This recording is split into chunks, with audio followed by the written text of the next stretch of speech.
Look, we may not be in Paris, but we're here for one series and one series only. My name is Permasleaze and I'm joined by Crasheroni. And today we have the continuation of the Portal Dota 2 World Invitationals. This is, of course, the B stream. You can find the A stream probably in the panels, regardless of what platform you're watching below. That's where the other matchup is happening. But right here, baby, we got Na'Vi Jr. versus Night Pulse to start our day and end our day, I guess. We're only in it for one best of three after all. Yeah, but you know, Sneeze, it may only be one best of three, but I think it's arguably one of the most exciting best of threes of the tournament, at least for me, because I think these two teams have a lot to prove. I think Night Pulse, they've been on the up and coming. They haven't quite shown their mettle in their own region quite yet. Yeah. And Na'Vi Jr., obviously, you know, they've got a lot of pressure on them from the org and being this new, you know, young buck team that's on the rise as well. Yeah. So, you know, both teams... it's going to be a good one either way. They've got a lot to prove, not to themselves, but everyone else too.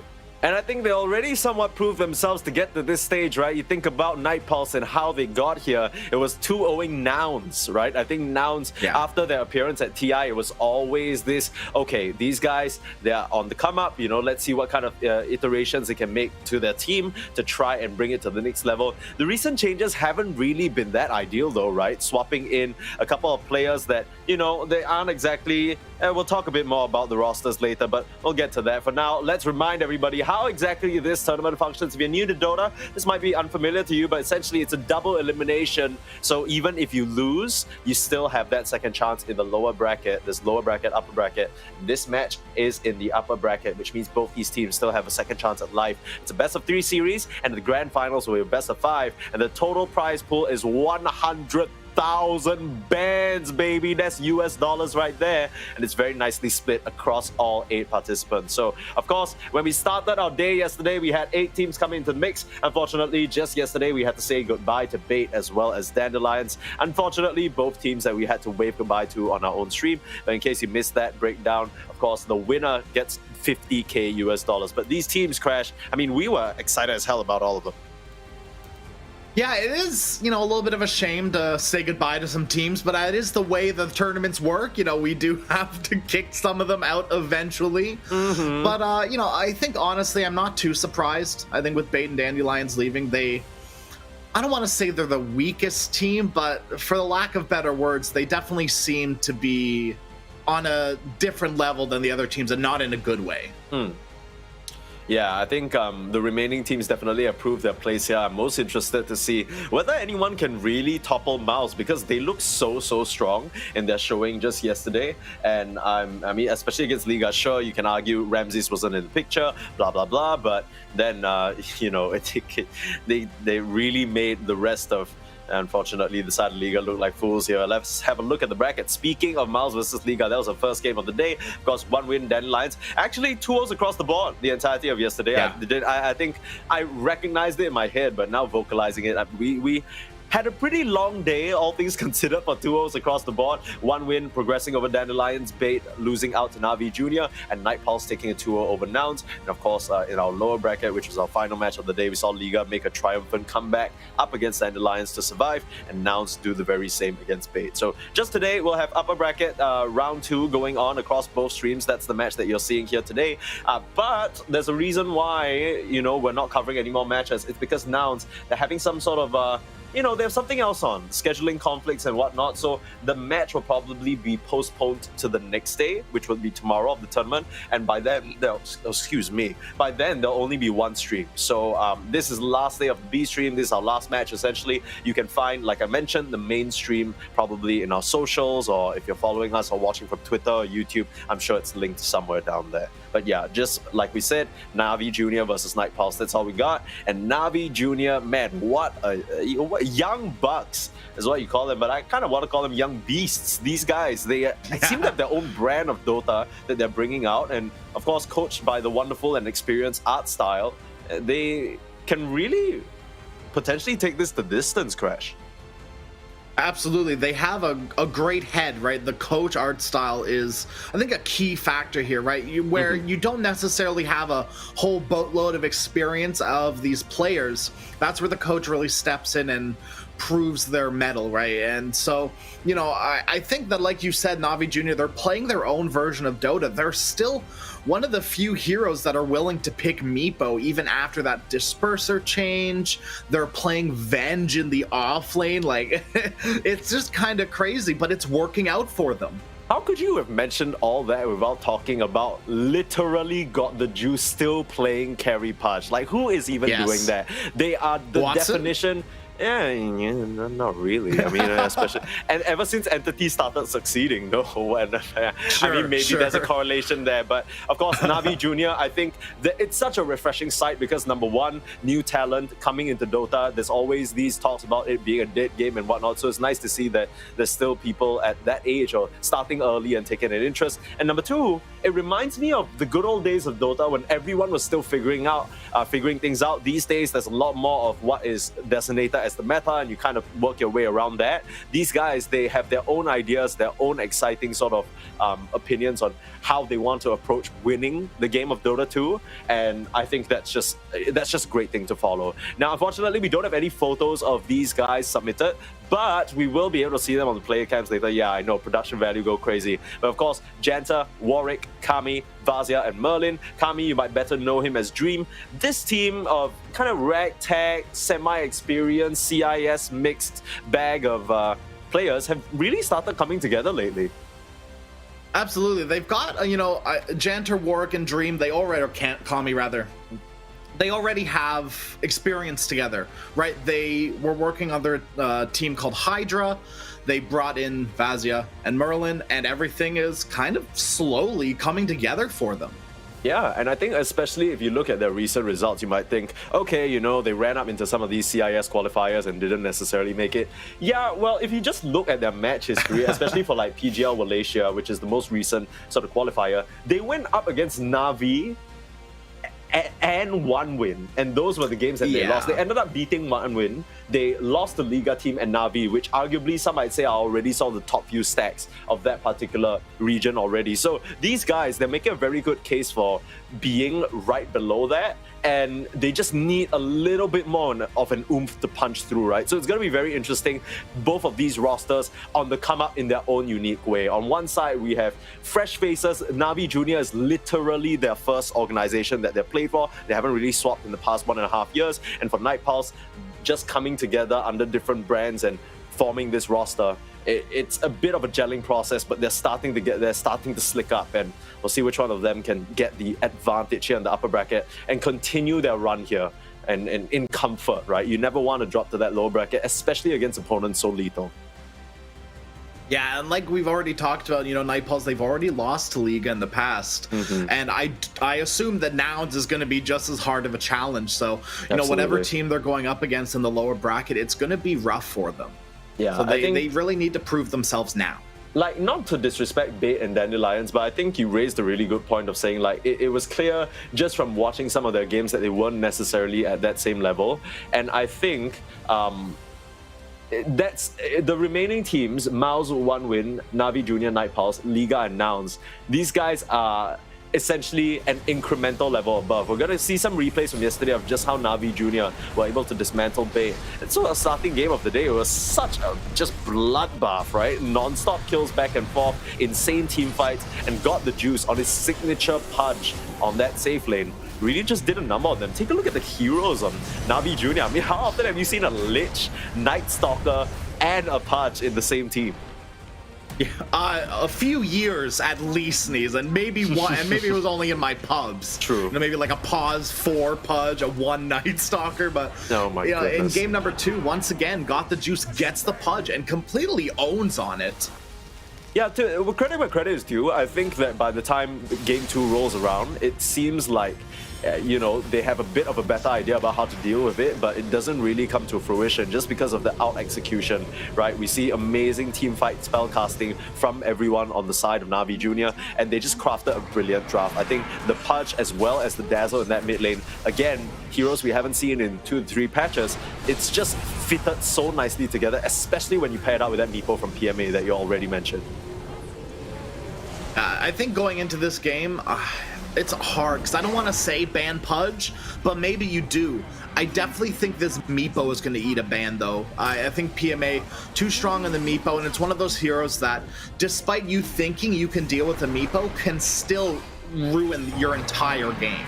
Yeah, and I think the whole point about the Dazzle is that even if you think you've concocted a draft that can deal with the Meepo, suddenly the Dazzle just adds a whole new element to that Meepo hero, right? It's no longer just about bursting down the main Meepo. Suddenly he's killing you a lot faster than you otherwise might expect. I mean, Na'Vi Jr., they just put on a masterclass in this first series, and I think we're expecting that kind of similar dominant performance coming out from them.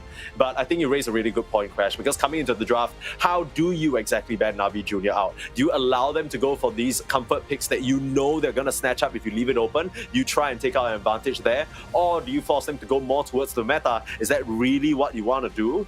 I'm not too sure, but I think the one thing about Night Pulse is that stylistically speaking, they're a lot more clear-cut, right? They're a lot more honest with how they like to play the Dota. 1 to 5, very clear, nothing zany, no insane picks, no niche strategies, no cheese. They're honest dudes. Yeah, I looking at their heroes, I think Vazia is the only one with a little bit of cheese. I know he's been practicing Broodmother a little bit in his clubs recently, so that's the only thing I can think of really that is dishonest. You know, the support lineup for Merlin and Janter are very traditional supports, right? Earth Spirit, Nyx, Disruptor, which I think we'll probably see this game. You know, Enchantress, CM, these very traditional supports. Nothing like a support centaur or anything crazy like that, right? Yeah. No TBs, none of those new age shenanigans, no. We'll see what exactly they have cooking up for us, as I can hear a little bit of a draft going on. We'll hop into that very shortly. But I fully foresee that if Na'Vi Jr. get their comfort, it should be in response to, or at least you give Na'Vi Jr. the comfort. I fully expect Night Pulse to have something specifically planned for it, right? I think we already saw shades of that from Bait. Like they saw Pudge, okay, low armor hero, let's figure out how to deal with him. But I think that Dazzle was just the perfect answer. But you need to make sure you cover your bases here when you start to put together the counter strategy. Let's see what Night Pulse have cooking in a short bit. But I think Night Pulse, I'm a little bit scared, as we'll run into the draft now, but I'm a little bit scared because I feel like the brand of Na'Vi Jr. Dota is so chaotic, and I don't know whether Night Pulse really have, you know, the stamina to keep up, per se. Sure, yeah, especially, you know, the younger players, right? There's always the joke that younger people have better stamina, and it's, you know, there's a little bit of truth to that too. And we take a look at the Night Pulse bans, we do see Meepo very early on eating a ban, not surprised by that in the least. You know, a very good showing on the Meepo yesterday from PMA, and oh no. They do give away the Chen. This is kind of what we were talking about. If you ban out Meepo, ban out Snapfire, all of a sudden you leave these more meta options open. And what gets more meta than Chen? Right, this hero is consistently eating a first ban, second ban in pretty much every team in the world right now. Oh, Night Pulse, they immediately snap up that Doom, which is not only a high value pick in the meta, also really good against the Chen, right? The key thing about Doom is that when you run him on that off lane, you're always a little bit concerned that he gets bullied early on and can't ramp up and can't keep up later on. This guy, he doesn't care about Chen or his creeps. He'll eat that shit up, right? Yeah. And I think it's a nice response to Vazia kind of being banned out. I think when I think about Vazia, as much as he's a stable offlane player, he has a relatively small pool. He doesn't go too crazy with it. He really loves his Centaurs, his Blink Initiators, his Tide Hunters. So an early nod to that already from Na'Vi Jr. as they take out the Gyrocopter as well. Just additional insurance for them. And a Gyro that can... Gyro is, you know, just a hero that can deal very well with the Chen. In a way, the Doom cancelling out healing is also amazing against Chen, because suddenly your Hand of God save doesn't matter anymore. And to a lesser degree, your what's that one ability? Is it Divine Favor? That is exactly what it is. Yeah. Hell yeah, we can remember. You can tell I'm not a Chen player. Dude, it's the same thing with Oracle. All of their abilities like blend together in my mind. Yeah. Fate's Purifying Promise or something like that. Who knows? Something, honestly. I don't know. Insania. That's definitely one of them. Yeah. Just ask Insania. He's got it. He's got it. He knows what's up. Night Pulse. Okay, before we get any further, I do want to throw out a word of caution. And I think that in the one game that we saw of Chen, Na'Vi Junior, they may run the risk of drafting themselves a bit too passive of a lineup because Chen, as we know, likes to farm, right? He can get stuff done on the map with his creeps, but it's not quite as active as the heroes that we are used to seeing Na'Vi Junior pick. These CMs, these Primal Beasts, run at you Dota, non-stop, Bat Rider into the fray, right? I think Na'Vi Junior, the last thing they want is to back themselves into a farming war against a Doom. That's not one you're gonna win. No, I mean, Chen, like you said, is a hero that loves to get items, whether it be the Vlads, the Greaves, right? These items are quite important to the hero, and they're immediately less valuable because you're going up against a Doom. I mean, sure, Vlad's is nice, right? The extra damage, the extra armor, but all of a sudden the lifesteal doesn't exist. Yeah. The healing from Greaves is no longer viable as well. So maybe we're going to see Chen maybe itemize something towards like a pipe. I don't know. Like, there are other options for Chen, but it's very limited this game because of the Doom. I think it kind of feels bad because Chen as a hero, as crazy as this sounds, doesn't provide a lot of item flexibility, right? The whole point of the hero is to build up these auras, band together, and strengthen your team as a ball. Even if you get counterpicked, if you build away from that, Chen isn't really a hero that has the tools to adapt otherwise, right? So I think Na'Vi Junior, in first picking this Chen, that's why I threw out the word of caution, because I think as strong as a pick as it is, it really rolls your strategy into one direction, and it doesn't give you a lot of flexibility in the game. Later down the line, let's say if Night Pulse, they draft even more team fight, even more catch, it's not really something that the Chen can help out with. All you can hope for is a Centaur Stomp to delay the process, but that's not going to stop a Glimpse from coming through. And if Na'Vi Junior, they want to draft this run at you lineup, they're going to pick Disruptor on Night Pulse to say, like, do it. Run at us, see what happens. You're going to get Kinetic Field into Static Storm. You've got great control. Weird to say great control with just Disruptor and Doom, because Doom can just steal Centaur, the Centaur Stomp. All of a sudden, you've got nice setup. You've got this fast. Doom is weird because he's super fast. He buys Phase Boots. He can get up in there and grant you vision for Disruptor. I know it's not as good as like a Night Stalker or a Bat Rider, but still, he's going to get right up in the mix, and he's able to chase down heroes to give you the vision. Yeah, I think regardless of who Na'Vi Junior pick, it's going to be a long while before any hero they can select can actually stand their ground against the Doom. And until that point, you're always going to run, right? The second that Doom comes out, you need to turn tail and run, and that's why this Disruptor pairing is just so smart from Night Pulse. They clearly came with a plan. They very intentionally, I'd like to think, left the Chen open, and Na'Vi Junior snapping that up now kind of put themselves in a spot. Now, you still can go for stuff like the Pudge, but then suddenly against the Doom, it doesn't really feel that good because you're just rotting yourself to death. You don't really have that spell lifesteal you can work with. I really like this opening from Night Pulse, and they can keep it going, right? The Bat's still in the pool, there's still techies, which Merlin really likes. The Ench gets banned out, but they go for Na'Vi Junior, they pick up this Kunkka, and this is a decent response, right? Because how do you keep your heroes alive if you don't have healing? EHP. Boat Buff will be definitely the MVP this game. And Night Pulse, if you want to draft circles, Na'Vi Junior are going to do the exact same thing, right? Team fight control is super important, and Kunkka has that in spades. Whether it be the water park, the boat, or even just a simple torrent, right? It's very good. Okay, what are we thinking here? Look at this. This is Na'Vi Junior. They're bringing out the big. This tag team duo is better known as the Disruptor Prevention Squad. Every single time you glimpse, there's always going to be either a swap, or if Niku is fast enough, he can even X marks the target that he sees being glimpsed and pull them right back.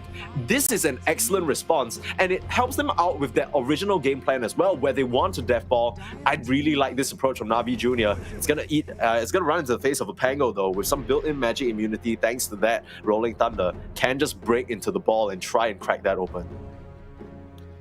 I don't know, Sneeze. In my opinion, I think both X and Swap are really good into the Pangolier, right? If you swap the Pango into you as his roll is ending, he's dead, right? Same thing with the X. Pango, your roll isn't the instant safety as you'd like it to be, right? It's the same thing on the side of for Night Pulse too.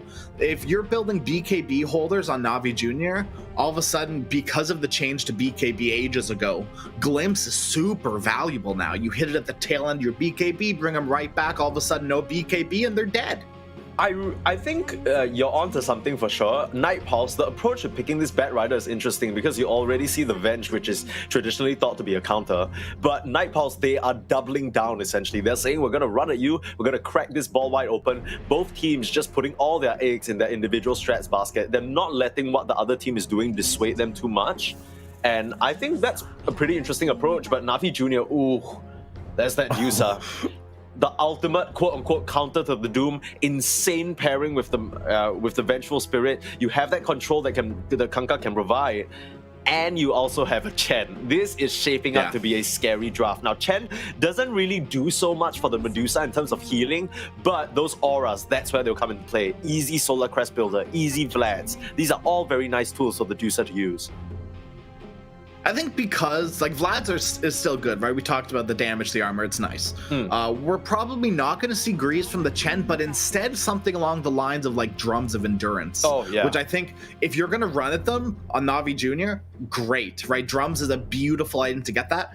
There's a world where we even see it first. It's a nice build-up. I would say it's like an 80-20, right? Most likely Vlad's, but the drums, keep an eye out for that one too. Medusa loves to move fast. Either way, we'll find the drums. Either if it's not on Chen, it's gonna be on Venge, right? One of them. These two heroes are excellent at building auras. Now, one thing I know for sure is we gotta get one more Arcane Boots builder on this team real quick. You know what I mean? Oh please. the Chen can pick that up, and I really like the anti-mage ban because you might be saying, oh yeah, duh, of course they ban anti-mage. They picked the Medusa. They need to do that, but not every carry player can confidently pull that out. Kami is one of them, right? We've already seen him bring it out in prior games that he's played during the Malaysia qualifiers. He's done that confidently as well. For the longest time, Dream, Anti-Mage, Faceless Void. Those are his heroes, right? So I think showing some respect in that direction. Na'Vi Jr. definitely doing their homework, or maybe that's just art style with the knowledge coming into play. One last hero for Na'Vi Jr. though, PMA missing his selection. On Night Pulse, they're missing a carry now for Kami. Do you know what the little Kami stands for, Sneeze? God? It's AM, IAM. Okay. Okay. That's it. That's it right there. Little forced, but it's okay. We got there. We got there. We got there. It's okay. We got there. I mean, either there. way. Okay. So this is the flex that I was actually just about to mention. This is a PMA Kunkka with a Niku Razor mid. That's what I'm going with, because both of these players have been spamming the respective heroes in pubs. Now, there is still the flexibility, right? And that's the beauty of this. So Nightfalls, all of a sudden, they've got to be incredibly careful with the safe laner they pick up. Something melee like Lifestealer that will get destroyed by Razor is no longer an option. This Naga Siren's going to work out quite well for them. I'm still not too sure about it. Like, if this is it's an offlane Kunkka, so I genuinely don't know how well the Naga does in a Kunkka, right? You've got that Tidebringer, it should be maxed. Nah, this is... catch the real Naga, she might die. Brother, this is gonna be... I mean, Night Pulse, the Naga Siren is great because it gives the rest of the Night Pulse lineup everything they want. Map priority in terms of pushing out the waves, vision in terms of illusion, and a huge teamfight reset. The second that Stone Gaze comes out and the book comes out and the Hand of God comes out, you just immediately pop that song, disengage, try again. The frequency of which Night Pulse can fight is a lot higher than Na'Vi Jr. The only caveat is that I don't know whether the four of them will be able to break the ball on their own, because we know for a fact that this Naga won't be able to contribute to the fights. Naga is a very unorthodox type of carry hero where, as much as she can be the most farmed hero in the game, as much as she can have a ton of net worth, she can't exactly man-to-man fight any other carry. And Medusa is the definition of, I am the tier 4 tower pillar in the middle of my team, I dare you to run at me. Right, so I think we got a very interesting clash of styles coming into this game. Is there any lineup that you're liking more, Crash, for this game, number one? I think I'm gonna lean towards Na'Vi Jr. We talk about it a lot, not only as Comfort King, but I just like what they're running as well. I think that this Razor will be a key part for me. I don't know, like, obviously the Pango into Razor is fine for the Pangolier in lane, but as the game goes on, Razor with that shard is going to be super good into not just the Pango, but the Naga Siren as well. All of a sudden, you can't run away like you'd like to. Yeah, I completely agree. I think that there are a lot of tricky tools that I think Navi Jr. are bringing, but I'm gonna have to go with Night Pulse because I feel like Navi Jr. looked at their best when they were just down your throats with aggression, and I don't really know whether this is the draft they can do the same thing with. It feels a lot more timing based, gives me a bit of a glimpse back of what I can't remember which team it was. Was it Liga who were running this Chen lineup with the Sven and Sniper? Oh, an early glimpse though, finding onto Riddies, and the level 1 Navi Jr. It's atrocious. There's nothing they can do in this situation other than try and put out some damage on the Vazia. Managed to kill him off despite not really having the best spells at this stage. More plasma field with the slow. They need another stun coming out from Daze. We'll have that available in just no. Doesn't even have the stun. It's just a wave of terror. Okay, just relying on the slows on the blood grenade. They'll get a second one onto Janta. It seems one last shot and Nico will find that. So even though it was a nice early move from the side of Night Pulse, they end up losing more than they came for. Yeah, and the gold, like, despite First Blood, gold will go into the favor of Navi Jr. And the one hero that got the gold on Night Pulse was the Bat Rider. Oh. Arguably the worst hero to get it. I mean, he's going to get boots early, which is nice, but other than that, it doesn't bring much value to the hero. Maybe the only worst hero that you could get is something like the Naga, right? Because, I mean, she's got to farm anyway. You're really wanting your gold to be on either the Pango or... Actually, maybe the Bat isn't that bad, right? Early boots, run a little bit faster, kite out the Chen. Lord knows the Chen can't really do shit, gets you in the lane anyway. He's constantly going to be flying around taunting him a little bit like, woohoo, over here. Yeah, Merlin's going to be playing in the trees quite a bit, not just with the Firefly, but kind of baiting the Chen a little bit too, right? You can't keep getting hit by those snakes, by the Medusa, so it's going to be a little bit of a chill time for Merlin until he gets some more levels into that Firefly and start getting aggressive on a Chen. Yeah, I think the key timing is going to be level 3 as it usually is in a lot of these aggressive lanes, because once you get Flame Break and you pull God the Juice into an awkward position, if he's a little bit low on mana, there isn't really much that the Chen can do to help him. All you can try for is to trade out relentlessly, and that's kind of why we see Riddies go for the Penitence level 1 just to put out some of those auto attack. Auto attack is just a little bit faster, right? I love the starting items from Got the Juice too, right? This is more of a traditional starting items nowadays. Could you imagine a few years ago if these were the starting items for off laners and safe laners? Like this was kind of standard at this point. Yeah, it's just crazy because even with the recent sort of letter patch nerfs to Janta, in my not days, I think he did a little stutter step mistake there because it almost seemed like he was about to launch an auto attack, but he stopped himself. So missing out on that kill, but really forcing the Disruptor back. But yeah, back to that point about the sticks and the wands and whatnot, they literally just got a hit too, right, in the cooldown, and they're still being prioritized so heavily. That's just how strong they are. People have realized. Daze still running down Janter top. Yeah. And this was kind of what I was worried about in this safe lane. It's not very strong. Both Naga and Disruptor have like kill potential on them, where if you're not like, I genuinely don't think you're killing this Kunkka really ever. Venge is your only target. Yeah, and even with Venge being a target, if you start collapsing upon her, it's just an easy torrent to bail her out of the situation. Bot side, Merlin gets killed off, trying to die. Vazia will go down as well. A bit of an oversight to say the least. Night Pulse, they just throw their bodies at Got the Juice, but he milks them dry. Yeah, I guess they weren't expecting the stick from Got the Juice. Now, Bat Rider took like 5 or 6 tower shots, and all of a sudden you're like 100 HP, and Medusa's like, okay, I'll clean you up very easily. Yeah, and you gotta wonder what exactly the game plan was, because we talk about this level 3 timing, they go a bit ahead of the curve, right? Scorched Earth, the damage increases by such a significant margin from 20 damage a second to 35, and you gotta imagine that would have made the difference there.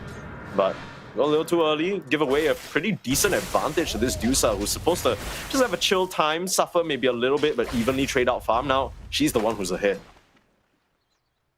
Oh. A little bit of a DC from Merlin. Yeah. But yeah, I like what you mentioned. Whoa, they have the same voice line? What? Get this fixed, Valve, right now.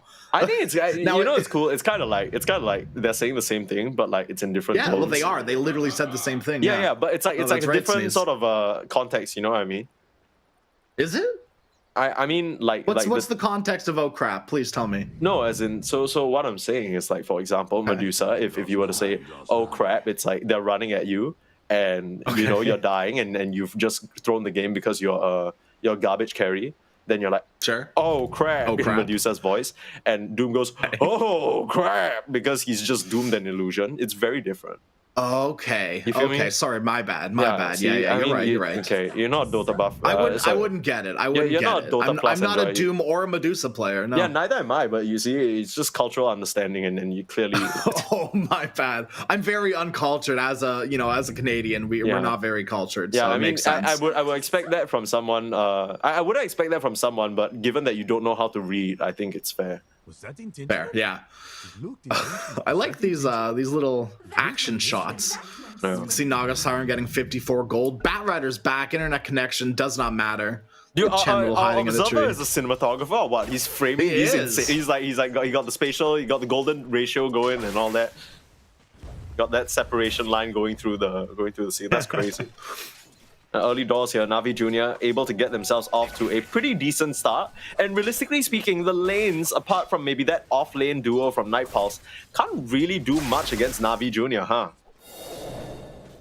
Not really, no. And that was my big worry going into these lanes, right? You're diving the Medusa, which is never really going to work out for you. She's so tanky. Mid Merlin. lane. Nice little rotation there. Vazia can't get punished because he found that Frost armor creep, and Merlin just makes use of that level 2, run up to the mid lane and catch Niku by surprise. Meanwhile, Janta going down in this top side again. Daze and PMA just putting on mad pressure. Not surprised. Kami's doing his best to be the bodyguard that Disruptor needs, but it's hard. It's hard when Disruptor doesn't really have anything to protect himself in the lane. Right, Yeah. He's gone for 1 point into the Thunderstrike, the other point into Glimpse, and we already know if you're running at the Disruptor, Glimpse isn't as valuable as you'd like it to be. Absolutely now, not. I think there's a world where Disruptor actually gets a point into Kinetic Field too, especially when you're getting Glimpse 1. I've practiced it a little bit in my pubs. It doesn't feel too good, like harass-wise, but it's really nice to keep you alive in the lane, and this is, I think, what you need to be doing as a Disruptor. The good news is if Disruptor chain feeds, Kami's getting solo XP and is able to back up into the jungle faster. This dude's coping. This is how you encourage your teammates, by the way. If they start Yes. like dying, you're just like, hey, no, don't worry, bro. I'm getting solo XP. Good move. You wasted their resources. Smile. Aniku. He knows get something's fine. up. Now, I think, he may have realized that there's a bat in the area, but pretty cool practice here just to get that stack ready for himself, but Merlin's going to spot it out. It's so easy to do that with the plasma field as well, right? You just sort of stroll by 4 minutes, 55 seconds or something. A full setup though, 3 members from Night Pulse grouping around Niku in this mid lane. The question is, do they have enough damage? They have to be waiting for Warwick's level 6. Just a couple creeps off This there. could go awry if Daze TP's in. Yeah, he's gonna find it now, but he doesn't really have the most mana. Rolling Thunder immediately, there's the glimpse back. Fire flying over him, Niku, trying to dodge out as much as he can, but no one is available for the TP in. Na'Vi Jr. They're just gonna allow Niku to go down for the second time.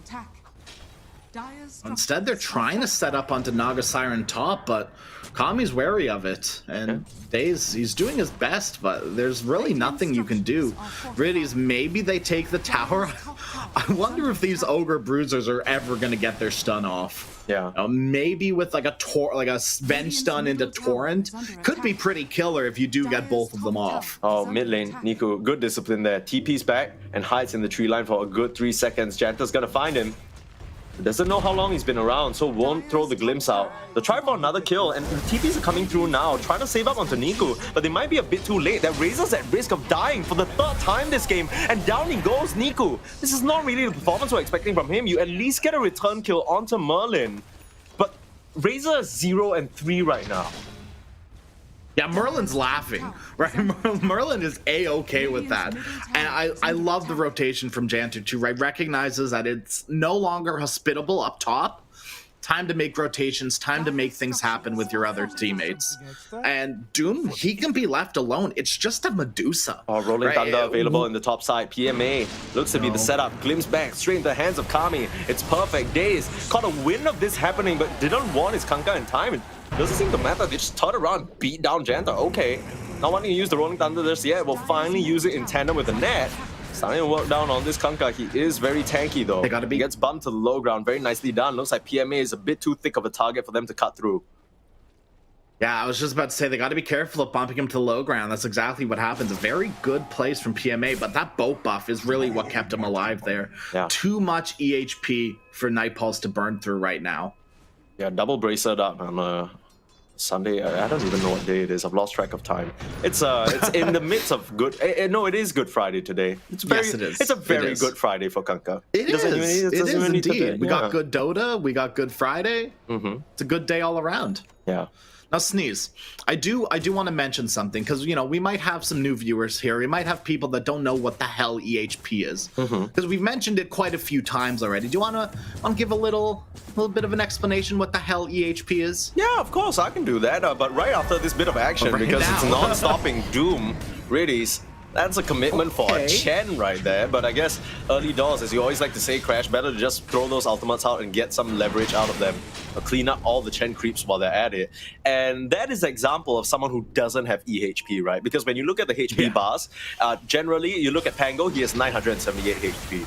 Right? So you think, okay, if I do 900 damage to him, he should be dead. Well, no, that's where resistances, effects that reduce damage, all that contribute to a hero's EHP. And Janta, you see him taking a lot of damage because minusing his armor, that's reducing his EHP, right? More of your physical damage gets amplified and whatnot. And with the Kanka, his situation is that with the boat buff, he essentially reduces a large fraction of the damage, delaying it, and that gives him just that additional kind of leverage to work with. Think about it like, you know, whenever you invoice a company, they take 30 days to pay you or something like that, sometimes even longer, because they want to kind of keep their cash flow smooth and clean. Think about it like that, you know, for all my finance bros out there.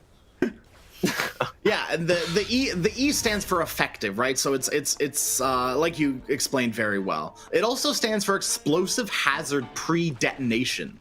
Okay. In the United States Army, that's what they say. But it's kind of similar in a way, right? It is prevention of explosiveness. It prevents you from being exploded. Yeah, and with 2 bracers and an Ogre Axe, he is not exploding anytime soon. Big stacks up on this high ground. Daze gets the stun, run into a full slew of heroes on the side of Nightpulse. With the Hand of God, will keep Daze alive. This dude is so tanky for a Pulse 4. They just don't really have a lot of damage on Nightpulse to work with right now. Warwick trying to bump back onto Medusa, doing quite a bit of work on this cliff, but Nico's shown up and Balzia's in trouble. Trying to run away now with the Frost Armor. It will allow him to slow down the Razor just enough to escape. And despite all these spells being thrown out, it seems like nobody's gonna die from that exchange. And this triangle area, Navi Jr., they can take control.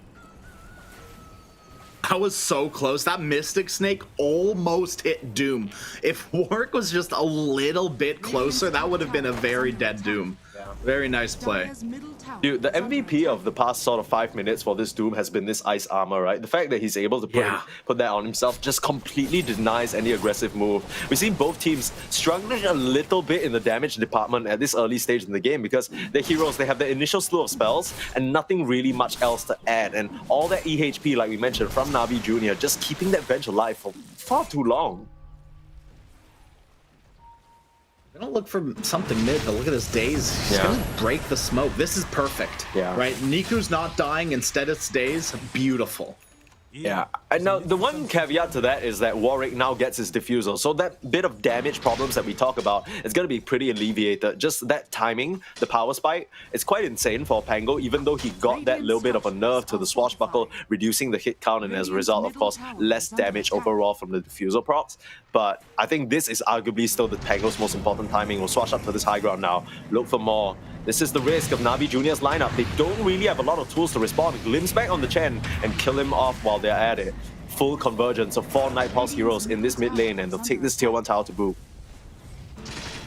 Sneeze, you talk a lot about the Medusa metric. It's one of the first things you ever talked about when we started casting together. What about the Naga Siren metric? You know, who's farming faster and who's ready faster? It's got to be the Medusa, right? I think Medusa just does more with her net worth early on than Naga Siren does. Yeah, funnily enough, you talk about the Medusa metric of that something being something that I talked about. I'm going to talk about something that you taught me about, right? Medusa, it's one of those heroes with very set timings. There's the first Aegis timing, and then there's that second sort of like, that should be at around the 20-25 minute mark, and then there's that second late game timing where you're going for just full 6-slot Medusa with the Aghanim's, with the shard, and you stand your ground. She there shouldn't really be anything derailing her from that. If we take a look at the net worth, even though the Naga's having free reign of the map, on at least the top side for the most part, it's Medusa who is the most comfortable right now. She's working her way very comfortably towards that Manta style now, and she's even going for a diffusal afterwards. Very interesting stuff. That's just the, not just the Medusa metric, but the lane creep metric as well. Medusa's been free farming this bottom lane, while Naga's been jungling. Trying to get the Doom out. Vazia doesn't have the move speed, and take a look at that. 3 TP straight in. Janta going to glimpse Niku back out of this situation. Throw out a Static Storm before he potentially goes down, but with that Stone Gaze, that Rolling Thunder is going to get bricked up if he's not careful. He just has to roll away. Now Janta somehow is able to find himself a little pocket in the tree line, and they're going to get out. So a couple of ultimates used, nothing really lost though. But mid lane, looks like there's a setup onto the Razor, and he's going to go down. Warwick. Nice little tag team play out with Merlin. You're gonna be able to kill off that Razor who just got glimpsed back. They know there's no help available for him anywhere nearby. This is so sad, dude. Batrider is mirroring Razor's net worth. Oh, it's been a rough game for Nico this game. Nice little dodge out, swap as well. Daze try to reduce as much damage as possible, but he will end up going down.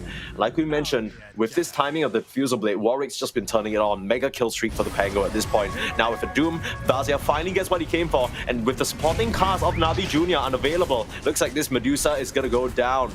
No way out, no friends around, and it's just easy, burn to a crisp. One glimpse just to do the job, and Merlin will be the one to pick up that kill.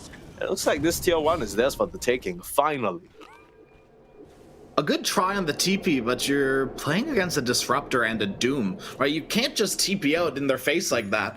Vazia, he's level 10. Of course he has a point into Infernal Blade, and he's got the guitar. So even more of a reason to get that point into Infernal Blade. Yeah, I mean, also, he got that point in Infernal Blade at level 2, so there's no excuse, you know? I mean, you've been laning against this guy for a hot minute. I love the itemization from Vazia as well, going straight for that Shivas. It's a very expensive item now, but if anyone can afford it, Doom can. And off of that slew of exchanges that really were more in the favor of Night Pulse, suddenly it's all of their cores who have eclipsed Navi Juniors in the lead. It's just Niku on this last pick Razor hasn't really done it, and now PMA being set up upon Static Storm, Lasso still available, will start pulling him back in. They can just layer these stuns. There is a swap available. PMA out of the mix. Kami doesn't have mana for net, can't find the range. Here comes Nico as well. PMA is still alive. They don't have the damage to kill off this Kankan. The last Swashbuckler will find him. They lose Daze as well as the Naga Siren cuts him down, but now Riddies has shown up. Beautiful Hurricane trying to pull back Janta, but Kami starting to rip into this Razor, and with those swashes, it's too much physical. Riddies can't help his allies out, and 4 members down for 1. Night Pulse continue to trade so well in these fights.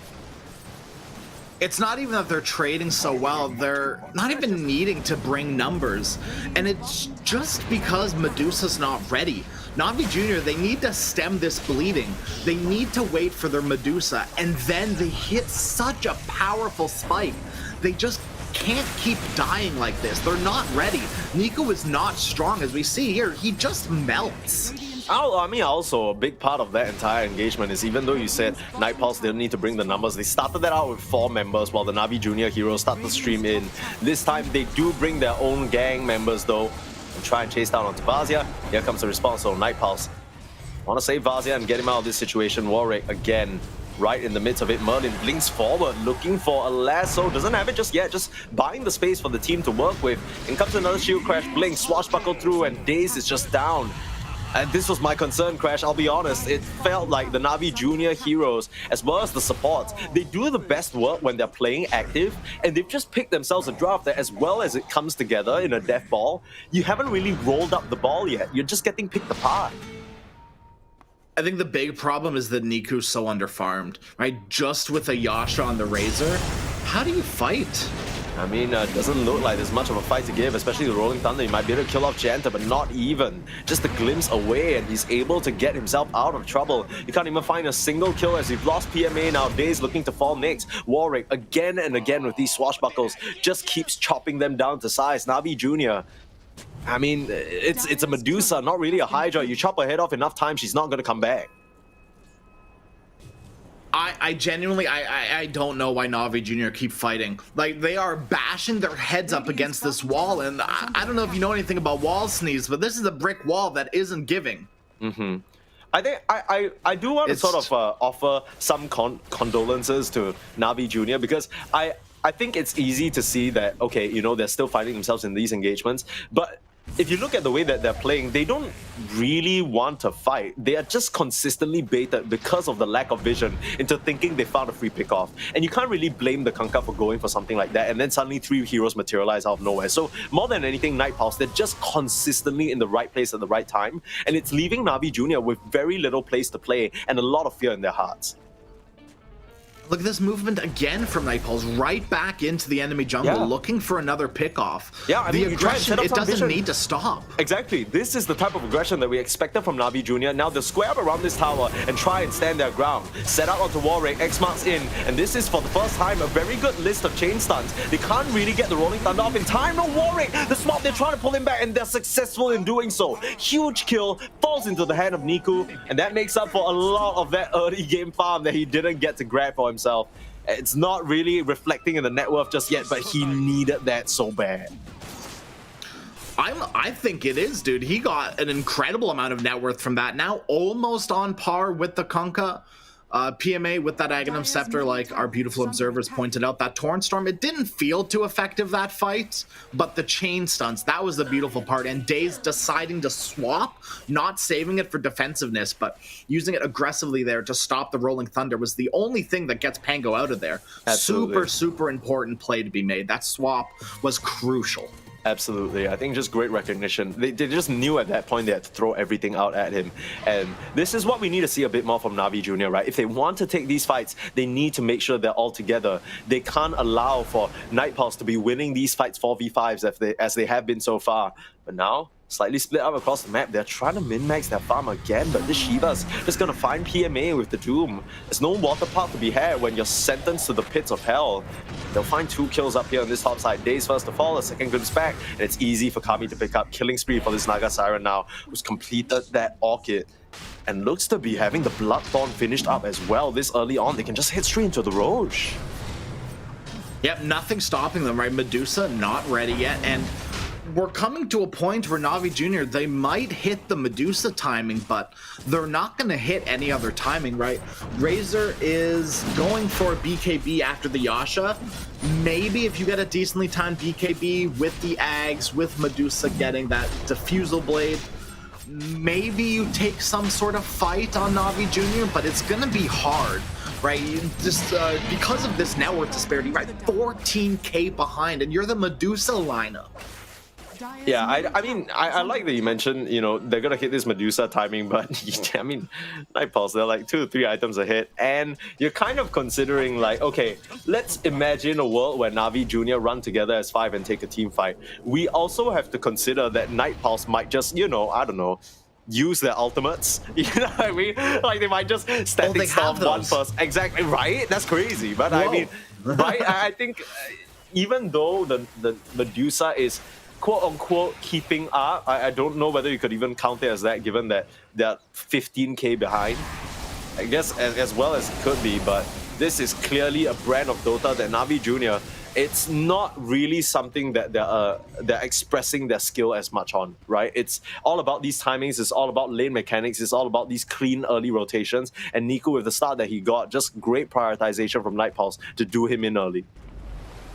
Yeah, that's really how you deal with Razor, right? It's the same thing with Death Prophet, deal with them in lane. Because if they get off to an early start, they're the ones that get the ball rolling. And as we saw, right, PMA, he needs his eggs before he's really willing to fight.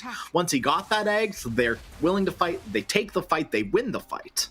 But it's just too little too late almost from Navi Jr., where, you know, they're probably going to be looking more towards that second Medusa timing unless they get some really good pickoffs. Yeah, Merlin would be a good one to start with, but he still has the lasso, can turn around. Daze can't even finish the job. And winding up the Rolling Thunder, glimpse back onto Riddies, and unfortunately both support. Again, between the two of them, they can build auras, they got good boosts for the Medusa, but there's nothing they can really do as standalone heroes. That's the difference right now, right? Night Pulse, any one of their supports, any one of their heroes even, can contribute to a solo pickoff and a solo catch. But Navi Jr., it's just the Kunkka. And even if he commits his full water bow and the X-Torrent combo, what else can you do? God the Juice has to pop that Stone Gaze because Chase is coming. Stone up on the low ground. The Warwick in a very awkward spot will lose that first life. Doom comes out onto the Kanka, which means once again, the water park, this 4.2k gold item is just not a factor at all. Get squared off of your own tier 2 tower area and you just have to run.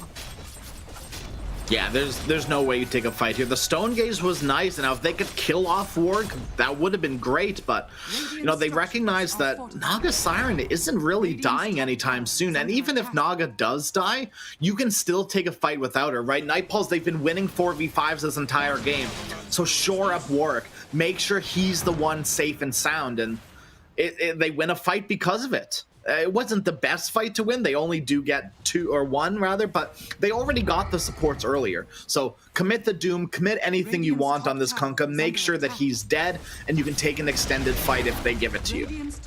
Yeah, and we talked about the Naga net worth not necessarily working in the same way as a conventional carry. You're kind of at the point where I'm not sure whether it matters anymore. All these timings and whatnot, Kami is just looking a bit too strong. With that Bloodthorn and potentially the Butterfly being completed, could get a kill, but oh, they're trying to run her down.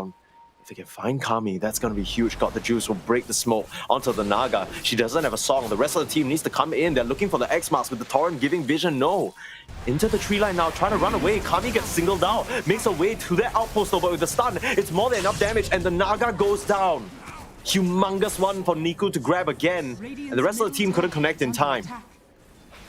The cavalry just came too late. I get what they're doing, right? Naga Siren brings them in closer and forces an engagement around their outpost. Disruptor was coming from the tier 2 tower. We saw Doom and Pangle, the big cores, deeping into the outpost. It just came a little bit too late. Maybe if they were there a few seconds earlier, because that chase went on for a long time, right? Naga Siren saw the Medusa chasing her, the smoke break. They saw the Torrent as well. At that point, they should probably rotate heroes in, but just probably not feeling confident enough to fight without Doom right now. Yeah, absolutely. I mean, they didn't even have the song at that moment, so it could have been a situation where they lost a bit more. It seemed like, you know, they were all happy to cut their losses, just keep pushing out these waves, maintain that advantage. Even with the Naga going down, it hasn't really dented her in terms of net worth. But I think the key thing is just that Niku, again, should be able to get his way towards a few more items now. The BKB complete. Still a long way to go before the Linkins comes up, and I mean, that's the trickiness of Niku this game, right? It feels like he needs to just itemize so defensively, and they're running out of damage options. You saw how long it took that Razor to really kill off the Naga. I mean, in any other situation where she had Song or allies, it was going to be a very different story. That was also with Niku siphoning her for damage the entire fight, too. Like, it is such a hard game for this Razor playing from behind. Yeah. Daze, he's not going for any aura items. We talked about how the aura items are going to be important, but Rolling Thunder, they're not there going for an beautiful edge. slot. Niku gets out to safety. Daze stands his ground, but the pullback, pop the BKB now. Niku trying to whip out onto Warwick, but you can't fight into Kami, especially when you haven't set all the damages yet. Kami trying to run forward. It's a bit too much to commit into for now, especially with the Medusa just standing her ground there. Good chain of events there. Daze, very good plays from this support, right? But it's not really enough to preserve his own life, at least. A good try, but, you know, Navi Jr., like, they've stemmed the bleeding at this point, but that early game fighting just has not given them a good enough advantage, right? They tried their best, they kept taking fights, but now with this butterfly on the Naga Siren, there's not too much that can really kill her. Medusa, Jesus, isn't getting anywhere towards an MKB. And Razor, obviously, he's going S and Y Lincolns, trying to stay alive. Who's killing this Naga Siren right now? Yeah, I mean, it really does have to rely on Kami. The one thing that Kami doesn't have is a lot of HP items, right? It's just that Manta. So maybe there's an angle where if she gets caught off guard, like up top just now, there's that situation that can happen and the team can't connect in time. But at Night Pulse, after that one mistake up top, I doubt they'll be straying very far away. They'll be holding hands, roaming around the map as a unit, trying to look for more of these Disruptor kills. Smoked up now. They find Daze again. Should just be an easy support pickup. Blink forward to try and look for more. We'll just find some creeps. Fazia not able to connect on anything more than that. The Like push. this ward here from Nightpawls, dude. This is a beautiful disruptor ward. Disruptors take note, right? Anything that gets you deep vision means that your team doesn't need to commit. Lasso onto Niku, straight up with the Doom. no. They know there's no bench around, but he's still able to pop the BKB as that changes to the Doom coming into play. And they even commit the boat just to give him that run buff and potentially help Niku stay alive there. Oh, it's just enough. Yeah, thanks to the S and Y as well, right? The debuff reduction, the status resistance, it's just helps him stay afloat there. So 2 ultimates committed now. Night Pulse, they are probably going to wait for at least those to come back up. It's like, what, a good 1.5 minutes without the Doom for now. Yep. Maybe an opening for Na'Vi Jr. to start making their little space on the map. That's exactly what it looks like they're doing, right? Smoke up immediately and kill off Merlin. Yeah, easy pick off. When it comes to Rolling Thunder, though, Warwick wise to it, trying to buy time for his Bat Rider, but finds himself back in the mix, unfortunately. The rest of Night Pulse, they are starting to come over here. TP it down on this Doom onto the outpost. Kami starting to rip into the Kanka. He gets the water part off though, and it's doing a lot of damage and control. This Nanga gets tossed up into the sky, and you might be a fish, but this isn't the pond you want to swim in. In comes Vazia though, still no Doom. Will be able to cut down that Kanka. The buybacks come out from Daze though. They understand they need this bench in the picture for even more control. Niku trying his best to run. Again, there's no Doom and no threat. Got the juice, he's gonna disperse his way out of trouble. They glimpse back on the Deucer, but they've run out of resources now. Warwick just has to run. And a good fight for Na'Vi Jr. holding their ground. They kill off Kami again. I mean, it's just that water park, right? The Static Storm comes out just a little bit too late. The water park controls the Naga Siren that entire fight. We're gonna see it right here, right? They get the pick off onto Merlin, cool, but it's the rest of this fight, and Nightpawls, they just slowly start trickling in. Maybe a little bit of a mistake from them, an oversight for sure. Oh, PMA, you see, I had my eyes on him the whole fight, because you see the exact moment that he realizes that this is going to be a bit more, but oh, what did we... Warwick just gets a double kill with Merlin. That was okay, pretty much as simple as that. They don't even need to commit the Rolling Thunder. I don't really know how that happened because we didn't have eyes on it, but you know, like, I guess, okay, well, Night Pulse, that fight doesn't really matter then because they kill off Niku anyway. Putting this Razor further and further behind. Razor is 4, 6, and 2. Oh no, Medusa's got to be careful here. Yeah, nice TP out, able to escape. The song can't help him in time, but oh no. Was that a glimpse that pulled her back from that TP? Now the Static Storm in as well. They are able to kill off the Doom, but now without any mana, got the juice is gonna get juiced completely. PMA has the TP out. Oh, the Yules from Merlin. Things have just fallen apart for Na'Vi Jr. here. Try to get a freebie onto Vazia, but Night Pulse, nothing comes for free for this team. Just gonna go up to the high ground. 3 heroes down without buyback at this stage in the game. Kami's gonna make quick work of these towers. I feel like Vazia is not the hero to try and get a pick off on. So quickly, Nightpawls come in, right? They've been controlling the Radiant jungle this entire game. There's no reason to think that they're not going to show up. Pretties will just get killed off. Nothing the Chen can really do about that. As Na'Vi Jr., this has been a very uncharacteristically undisciplined game from them. When we first saw them play up against Bait, it felt like they all knew the sequence of aggression they had to put out. But this time round, everything feels a bit disjointed. You can tell that the team has a very clear idea of what their timing's supposed to be. But once it gets thwarted a little bit, funnily enough, this is what they felt like they did to Bait. Right? Bait had a game plan coming out. They just completely thwarted it with early aggression way earlier than what Bait expected. But Night Pulse giving Na'Vi Jr. a bit of a taste of their own medicine here with this Disruptor lineup. And there's that Heart of Taraz, right? That health item that you were looking for in Kami. And I think the big pickup recently is this Disruptor Ags. These BKBs no longer keep you safe. Na'Vi Jr. though, and by no means out of the game despite being down 33k, they just need a good fight. They just need to mog out the side of Night Pulse, start things off with Merlin in. Linking in onto Vazia. I think he kind of got sent back there. Not sure how that happened. Yeah, a little bit of a fumble. Duma onto the Razor, but already whipping out onto Warwick. You've killed off the bat to start. Kami trying to find an entrance in the fight. It's a huge Static Storm though onto the bench. No more days and no more mana means your Medusa is going to be toast. Janta with a double kill, much deserved for that beautiful placement. And the whole time, Niku's on the sidelines trying to kill off Warwick. He can't even find the last touch. And Navi Jr., what looked like it could have been a good opening for them, killing off Merlin first, they aren't able to focus on the same targets, and they fall right into the trap of Night Pulse again. I mean, Janta, he's just played a phenomenal game on this Disruptor. I don't know if you've looked at the KDA recently, Sneeze, but it is not looking good. I mean, we already know it's not looking good, but dude, Venge has died 13 times. Now, Daze is slowly getting closer to that Aghanim Scepter, right? Just 500 gold away. But if you're dying once, you can very easily die twice, especially if you're dying to Static Storm. Your exit doesn't matter at that point. You're just going to get blown up 2 times. Yeah, absolutely. I mean, that's a great point. You can only hope that that second life will catch the side of Night Pulse off guard, but even then, how effective is that magic missile going to be? You don't even have a shard, right? I think Navi Jr., they are in a very, very awkward spot where their Chen lineup, it really feels like Night Pulse just kind of baited them a bit to fall into that Chen trap in the draft. And Navi Jr., they craft the lineup around the Chen, and it doesn't do anything into this Night Pulse aggression. It doesn't really stand its ground against the laning situation that they found themselves in. I mean, you look at this game, you won't even remember that Vazia and Bat Rider literally gave 2 free kills to Got the Juice early on, and it doesn't even matter. No, because what they did was, you know, they gave those 2 kills off, and Janter dies top as well. The laning stage was going the way of Navi Jr. at the very beginning. But all of those ganks to Niku puts this Razor so far behind. And Razor, he can't play that far behind. Maybe a little bit, right? Razor obviously isn't the fastest farmer, so he can play from a bit behind. But when you're like 2k, 3k behind all of the other cores in the game, what do you do to come back? You just have a Yasha 20 minutes in, right?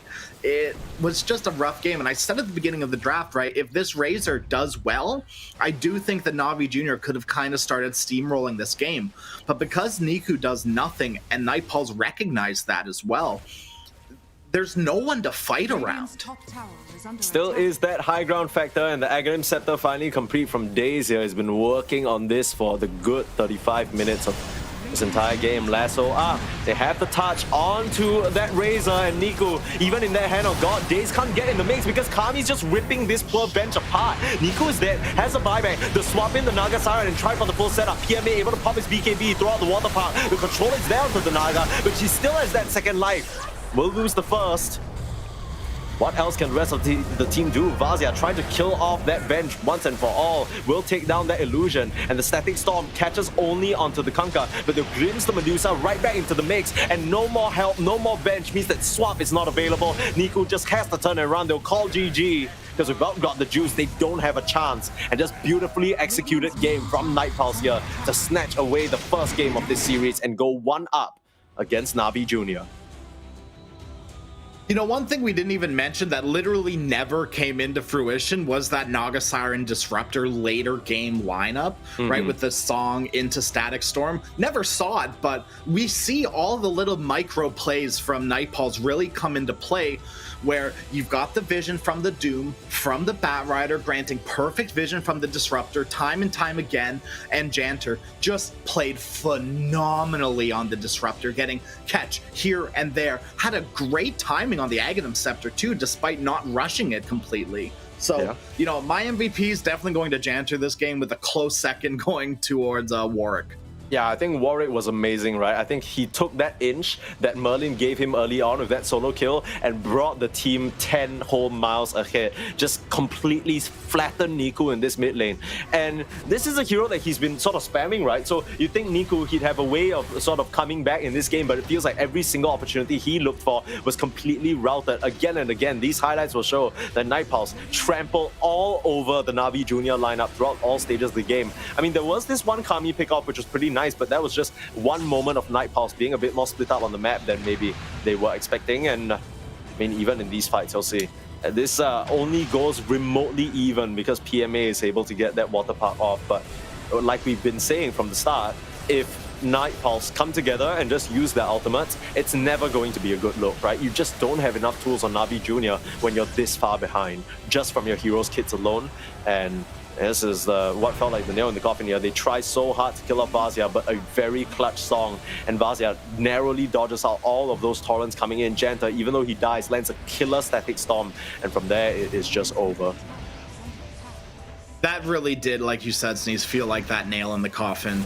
It was just too little too late when they killed off that Medusa once.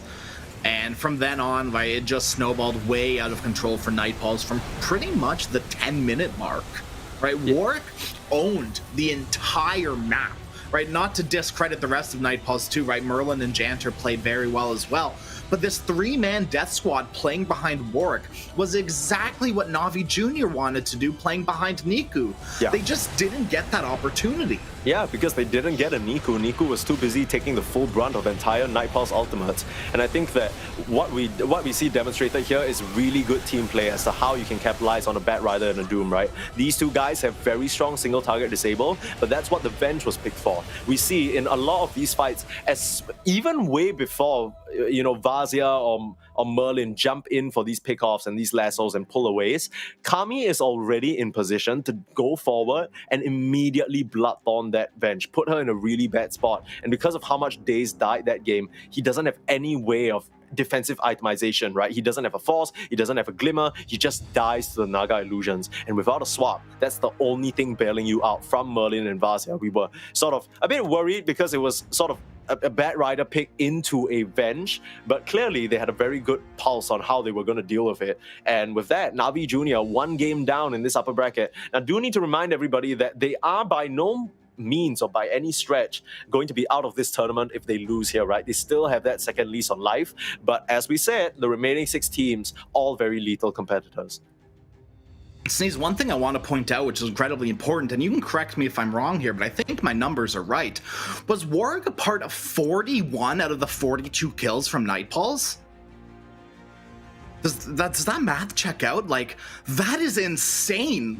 That is an insane amount of kill participation from your mid laner. Yeah. And it just goes to show, right, how much Warwick, Merlin, and Janter owned the entire map. Crazy. There was no point in which Na'Vi Jr. were taking favorable engagements until they got that one pick off on Naga Siren. Yeah, I think the most important part is also that Warwick, you know, every single one of these swashbuckles just felt perfect. It not only allowed him to get so much meaningful damage in these fights, but he also was able to reposition constantly out of the way, out of threats, and he only ends up dying once that entire game. That's crazy when you think about what, you know, Nightpulse were facing up against. But then when you look at the draft, maybe it makes a bit more sense. Realistically, the only control that they were gonna have was that Kanka combo, right? Niku, Medusa, they don't really add a lot to that regard. And we saw this Chen lineup fumble already, and we said, look, if you want to pick Chen, you need to make sure you have enough control. They put all that weight on PMA's shoulders. Niku can't do any of that, the Medusa can't do any of that, and Daze is too busy sacrificing himself to save his cause to get any sort of meaningful itemization. It was just a whole bad setup, and Nightpulse, it felt so calculated from the start, as early as the draft. It felt incredibly easy for Nightpulse too, right? Yeah. Just run at them and use your ultimates like you established early on, right? And that's all you need to do.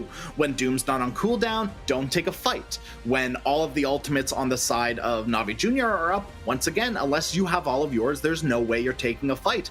Such clean and calculated Dota from Nightpulse, and this is what we expected from them. Absolutely. Right? They, you know, maybe a month or two ago, Nightpulse, you know, looking okay, middling in the region, but this is the Nightpulse that we said were looking hot. This is the Nightpulse, the up and coming. Yeah, this is the Nightpulse that almost made it up against the big dogs in PGL Malaysia's EU closed qualifiers. And this is the Nightpulse that might send Na'Vi Jr. to the lower bracket. After the next game, we'll have game 2 of Na'Vi Jr. up against Nightpulse in this upper bracket of the Portal Dota 2 World Invitationals, ready right after a short break. Don't go anywhere. We'll be right back.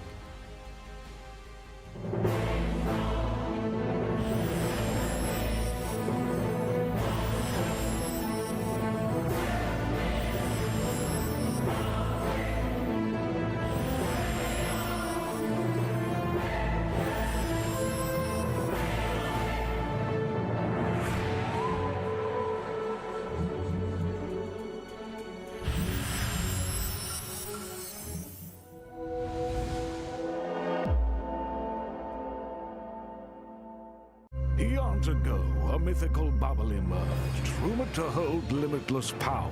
A group of heroes came together, determined to use the power for good. But they were not alone, for the Shadow Realm was searching for it too. Nothing will stop good from prevailing. Join the Bubble Rangers on their quest.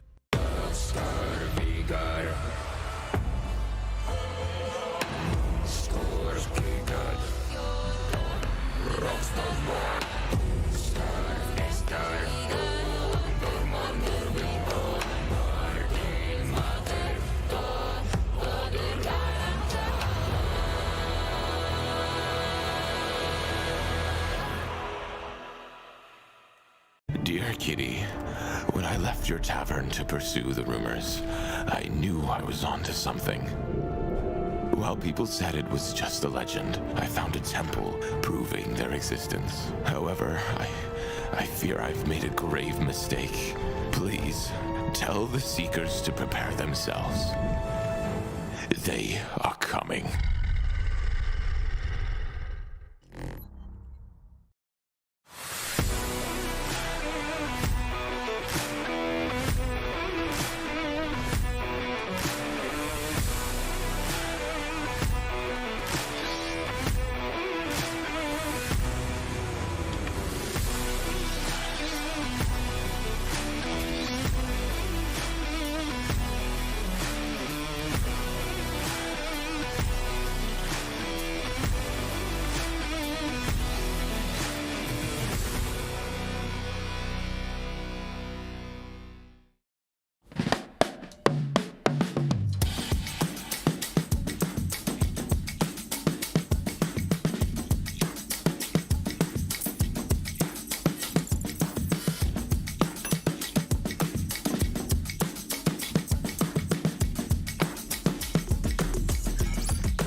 air is thick with blood. Allegiances have been tested. Those who remain stand no chance.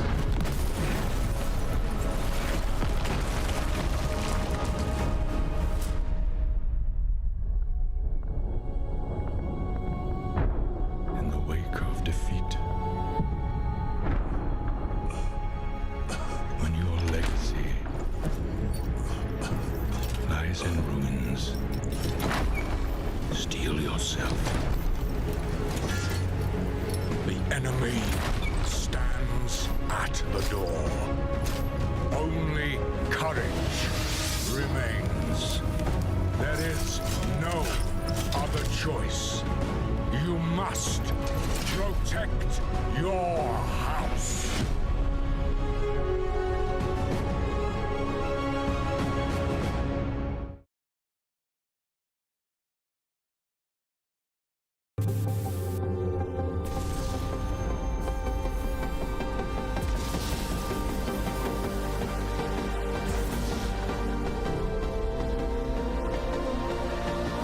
We knew they were coming.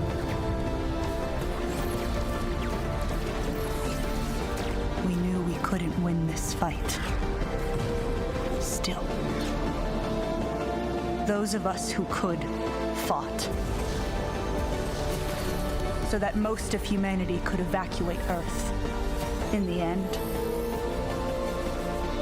all we could do was buy time. Time to get to Oikos. Time to run.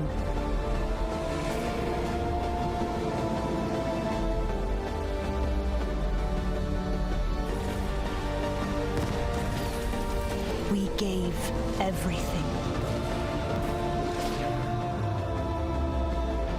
This is not our end.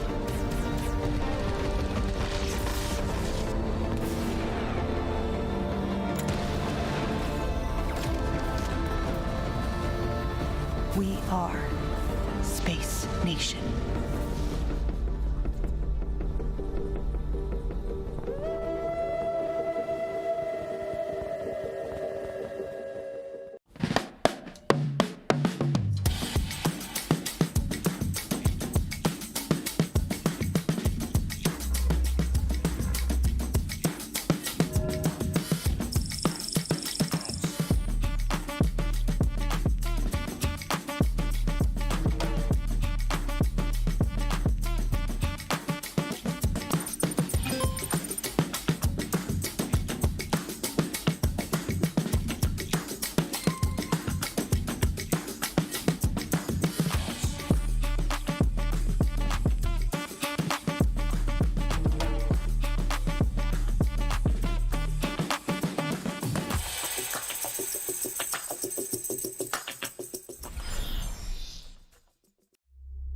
Eons ago, in an attempt to save the Earth, humanity summoned a cataclysm that threatened to extinguish all life. Severe, uncharted landscapes compelled leaps in evolution and the adoption of extreme physical transformation. A time of peace would prevail for the Forsaken, and for the favored, boundless pride in all their triumphs, while those lost in time embraced a greater power that defied all understanding. Now their ancestral home beckons, ushering in new conflict. All are prepared to fight for what is rightfully theirs to claim.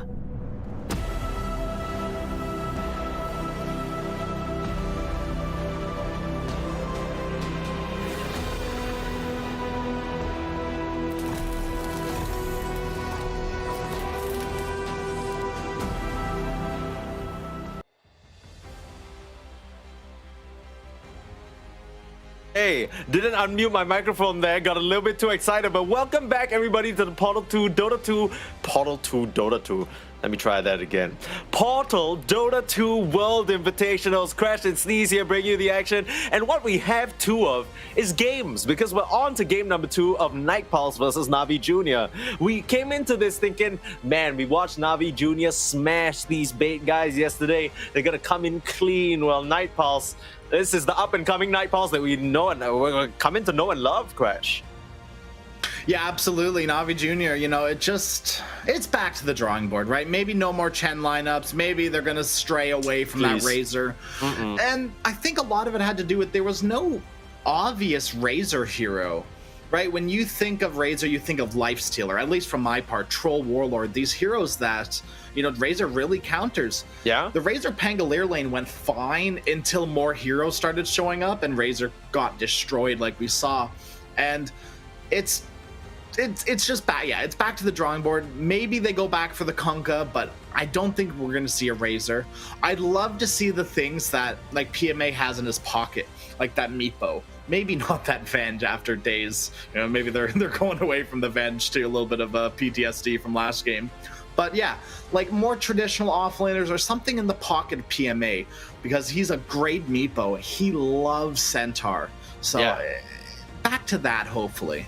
We have a draft ready for you, everybody, so let's hop straight into it and find out exactly what the side of Na'Vi Jr. have cooked up. They are still starting off with a bit of a snatch pick here, ban out the Chen and the Eng. They don't want any part of that, and they take out the Doom out of respect for Vazia as well.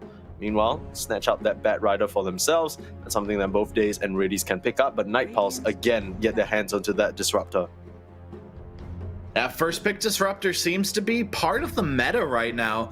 You know, Sneeze, when we first started, when I saw that Disruptor buff, I said, hey, we're coming back now, dude. It all starts now. And, you know, you were kind of on the fence about it, but I think it's safe to say that this hero is back. Absolutely. I mean, it's if you're getting to the point where you're first picking it out, it's definitely back.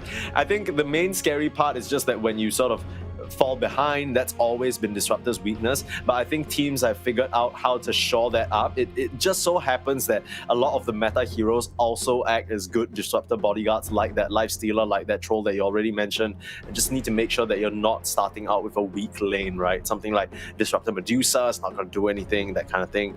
We'll see what Na'Vi Jr. choose to adapt to, though. I still, you know, I love this Niku Primal Beast. I love this Niku Puck. I just kind of think that, you know, with that last pick Razor, you could understand their intention, right? Because they're thinking, okay, any hero that you pick can't be good into both the Kunkka and the Razor, but I think they forgot about the fact that, you know, Night Pulse could just ignore that lane matchup entirely and just pick something like a Naga and just skip waves, jungle, and refuse to interact.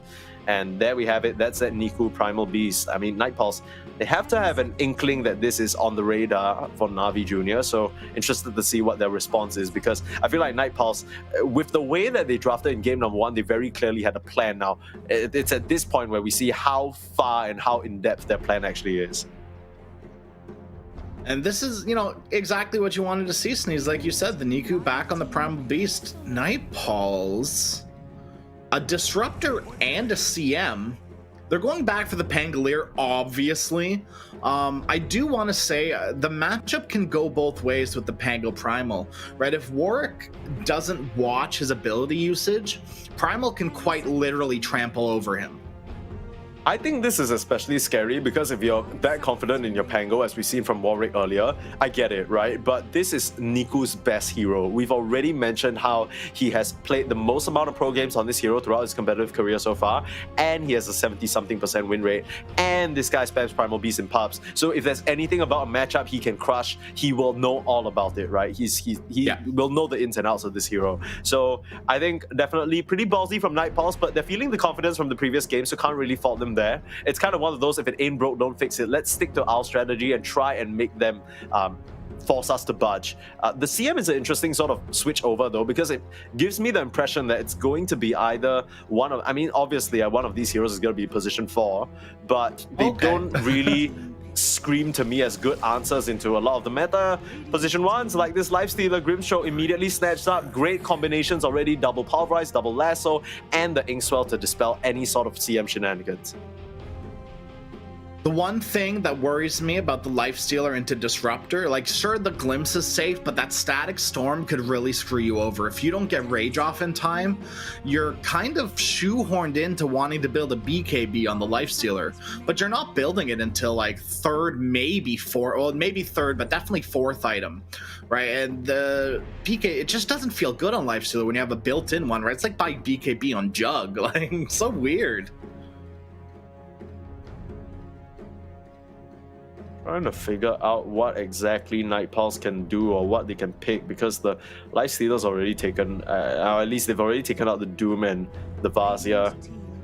Centaur. They'll go for that Morphling, which is a Dream special.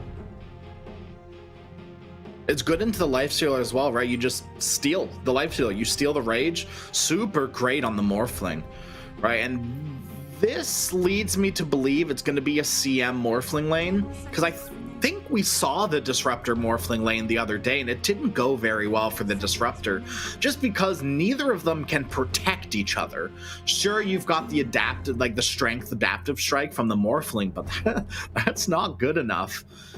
Yeah, I'm trying to figure out, because at this point it has to be a CM position 5, because any other way, and it feels like PMA is just going to run all over you.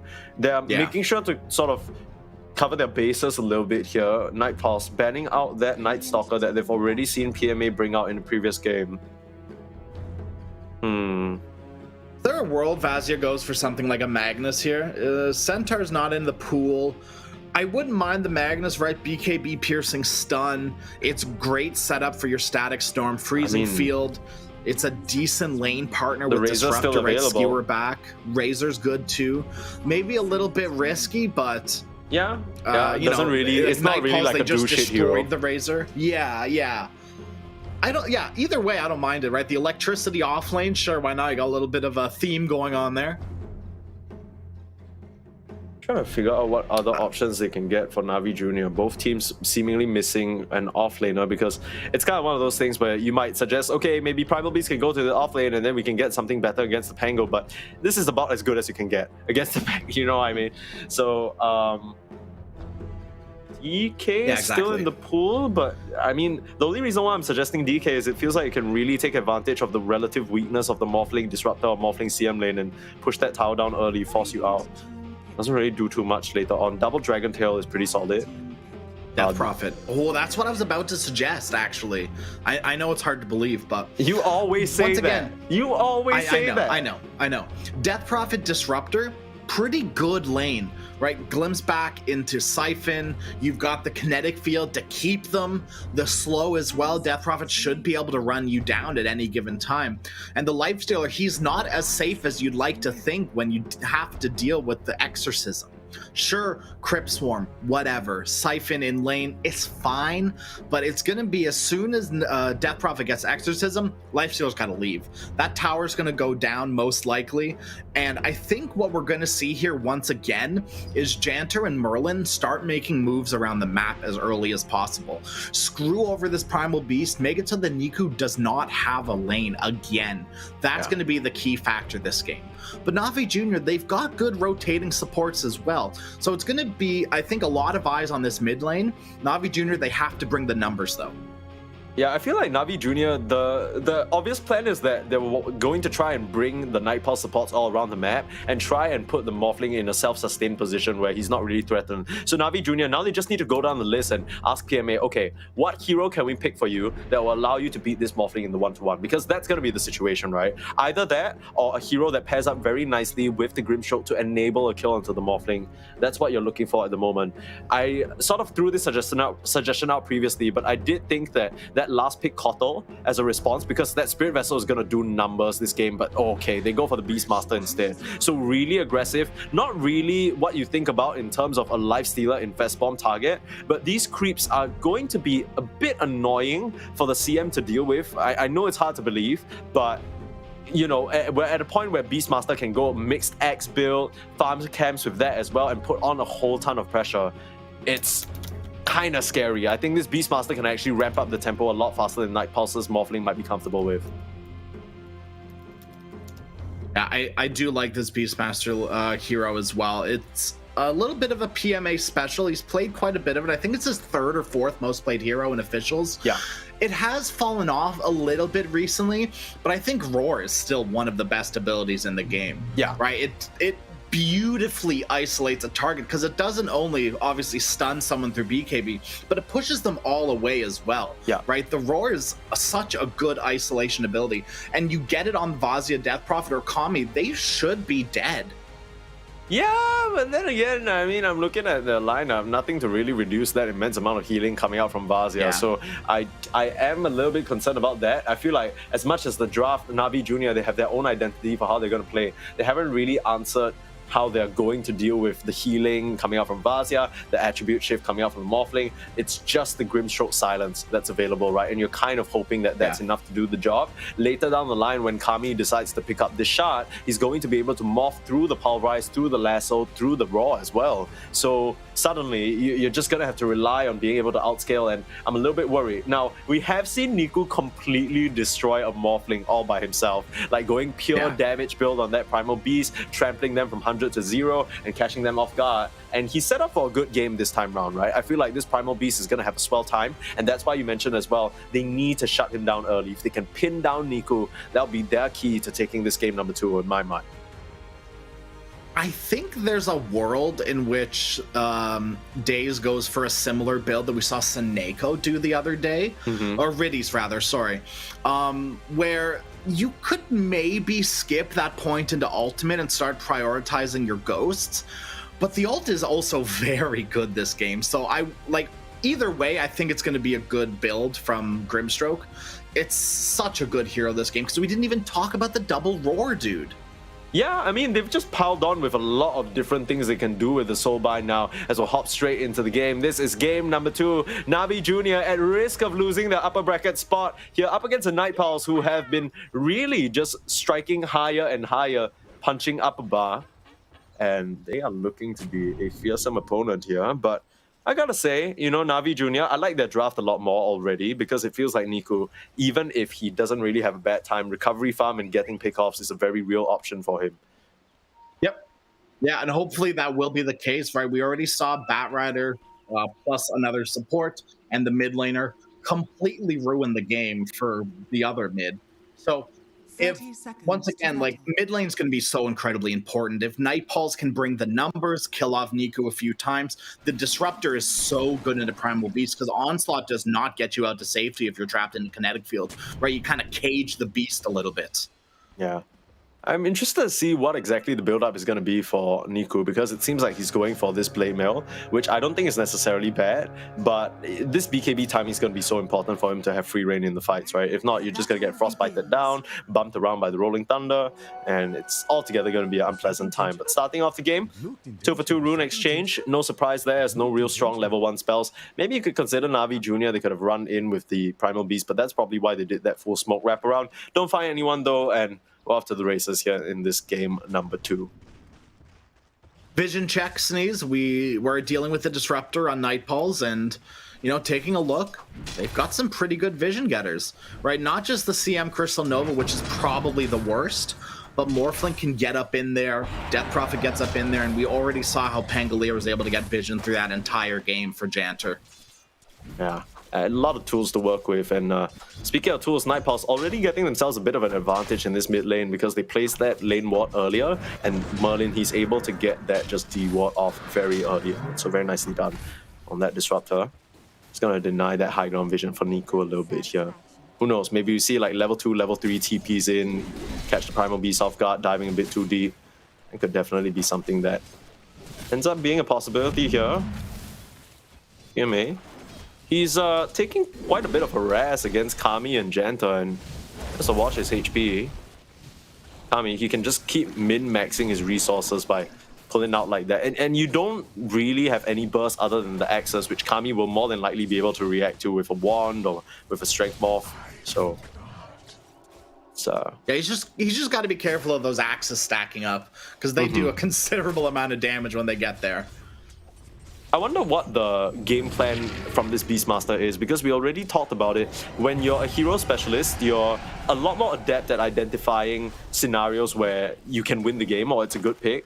I can conceptually understand that it works very nicely with this team. It helps them create space and push for areas on the map that they otherwise wouldn't have, take some objectives as well. But apart from that, in terms of the lane, I don't really see it threatening the Morphling that much, right? Kami should be decently comfortable down here. Not enough to threaten the kill, perhaps, but still be able to get up to his own items rather quickly and maybe rotate into that jungle if necessary for Morbid Mask. I think one of the reasons we're seeing Grimstroke as the 5 and not the Batrider obviously isn't because it's a good Grimstroke Lifestealer lane, but it's going to open up days to roam around the map, because Beastmaster, he should be pretty safe in this lane, right? is kill potential, but as long as PMA plays like he normally does, should be fine, right? And that's going to open up that aggressiveness in the mid lane where, you know, Nightpaws, if they're the ones that don't bring the numbers, Niku can trample all over them literally. Yeah. He's trampling all over them literally right now. Yeah. There we go. That's the name of the ability. Paul It's crazy, right? Do you know them all, Sneeze? I know Onslaught, Trample, Uproar, and Pulverize, and Rock There it Throw. is. Okay, you got them all. Okay. Congratulations, Sneeze. What is Magic Stick active ability? What is Magic Stick? Isn't it like energy charge or something? Yeah, it is. I don't even know if you cheated because I can't see your screen. didn't. But I didn't. hold you I to your promise. I hold you to your honesty, Crash. We did this bit in another cast, and I think you said Magic Wand, so I was prepared. I've got it ready. Fool me once, Wait, what shame is on magic? me. Fool me twice, Is it shame also on you. energy charge? I think so. We can check. That's lame. They didn't even bother switching it up. I mean, it's clearly there. Okay, Yeah, it is. Yeah, it They're is both just energy energy. charge. That's Yeah, boring. Yeah, it is, isn't it? whatever. Not much to really go over here in these lanes. It's just trading out the farm. Early doors though, Vazia is having a swallow time in that top side. Talked about him mostly being a blink initiator, off-lane player, but this Death Prophet is a bit of a Siggy of his as well, right? Level 25 on that hero on Dota Plus. Whew. Yeah, and should be very confident playing into this Lifestealer lane. Death Prophet, you know, obviously not a strength hero. So Lifestealer isn't stealing as much, or not stealing as much, but doing as much damage as you'd like. Bottom lane, they might get a kill onto PMA here. Weaving into the trees. No, will and be it's just first an blood. easy catch, yeah. Run straight in, Janta. I love this play because even though the CM gives up her life, she understands that the only way the Morphling can contribute is if you keep giving him vision. So she just throws her body as just kind of a little, immediately the tip comes through, Yeah. right? Like you. Even in the face of death, some supports are a bit too scared and they try and preserve themselves, but they understand just how important it is for Kami to keep staying in this lane and keep getting those resources. And honestly, if Janter doesn't die there, you almost have to walk back to base because you're like 1/8 of your HP bar. So, like, and you then can't stand in lane against a Beastmaster. You just get thrown at the axes and you die. So, overall, worthwhile for Janter to die there for sure. This'll come in handy. Nice D-Ward days. I guess he just saw that ward get that's placed, disappear just from unfortunate. Janter's inventory. It's a Sad. good ward though from Janter. Like rotating wise, it's gonna be this primal beast, and that's exactly where he's gonna come from, right? Yeah, and also just trying to spot out days for those moves into the mid lane, right? Because the Pango, after he uses his Swash, like you mentioned, it's gonna be tricky the second you get Flame Break back. But for now, I think Nightpaw's very happy with the state of this early game right now. All their cores are getting farm, they getting money, and this Lifestealer isn't really doing quite as hot as we expected. But I guess that's to be, you know, up against Vazia, ranged core, like you mentioned, not really the biggest sufferer from the Ghoul Frenzy and the Feast. Won't be able to run away. Really hides into the tree line and turns around for an Inkswell. Double Stroke of Fate as well. Gets the connection onto Merlin. Nicely done. He is going to take out to that Thunderstrike though. So trade out, but still EXP going in the favor of Navi Jr. there. Yeah, but Vazia gets solo XP, which pretty good actually, all things considering. Actually, No, wait, let me Vazia see didn't that. get any XP. Yeah, because He wasn't essentially in oh, that's actually bad. That's so that's what I'm bad. saying. Because it was the Thunderstrike who that got the last hit, right? If he got the last hit, you get the EXP, but Yeah. ends up being, I mean, either way, Vazia's level 5. So closer Yeah, to that yeah. level 6, trying to get this tower. It's going to be a big component for them. Navi Jr. wouldn't be surprised to see them TP in the Primal Beast to try and put a stop to that when it does happen. Because Doesn't even hanging get on to TP in, these is he's so walking important. up there. No one's around though, right? Obviously, if Batrider's sitting mid, Primal Beast is missing. So Beastmaster, he walks back into the jungle because there's nothing really to do in this lane for him anymore. With Batrider leaving, Disruptor and Death Prophet, they know something's up, so they're gonna leave as well. As long as they don't show up too early, they should be fine. Primal Beast, he's ways away. He's taking jungle stacks right now. Dude, the vision established from the side of Nightpaws to spot out some of these rotations is so nice. They just cleared that sort of high ground vision because they put the Observer Ward in advance to Navi Jr. And now they're going to know that the Primal Beast is in the area. So Vazia, with his Face Boots, gonna play a little bit more careful. fully aware that there's, unless he's approaching directly from the lane, there isn't really any threat of aggression though. And early 1k gold lead, it's nothing too crazy, but I kind of feel like with how Night Pulse are shaping up, this is pretty scary. We oftentimes see the Morphling being dealt with in the early stages of the game, and you know, you try and take advantage of the fact that he can't really join these initial engagements. Hasn't really been the case so far. Maybe around this 8-minute rune will be where the action kicks off. Rolling Thunder onto Daze, just a bump around. Puts him up onto the high ground though. The Bat Rider should be able to swoop a way out of trouble. No, one last Frostbite should finish him off. Turn around for the Pulverize. The Inkswell trying to full commit onto Warwick. Get that return kill. Definitely much more valuable. And with that onslaught forward, Niku trying to finish up on the Janta but got the juice. He's shown up into the picture and will be able to Gold Frenzy down Janta. It's Riddies who gets that last kill. And Na'Vi Jr., they bring 5 heroes to this mid lane just to make that trade worthwhile for themselves. But I dare say it was. Yeah.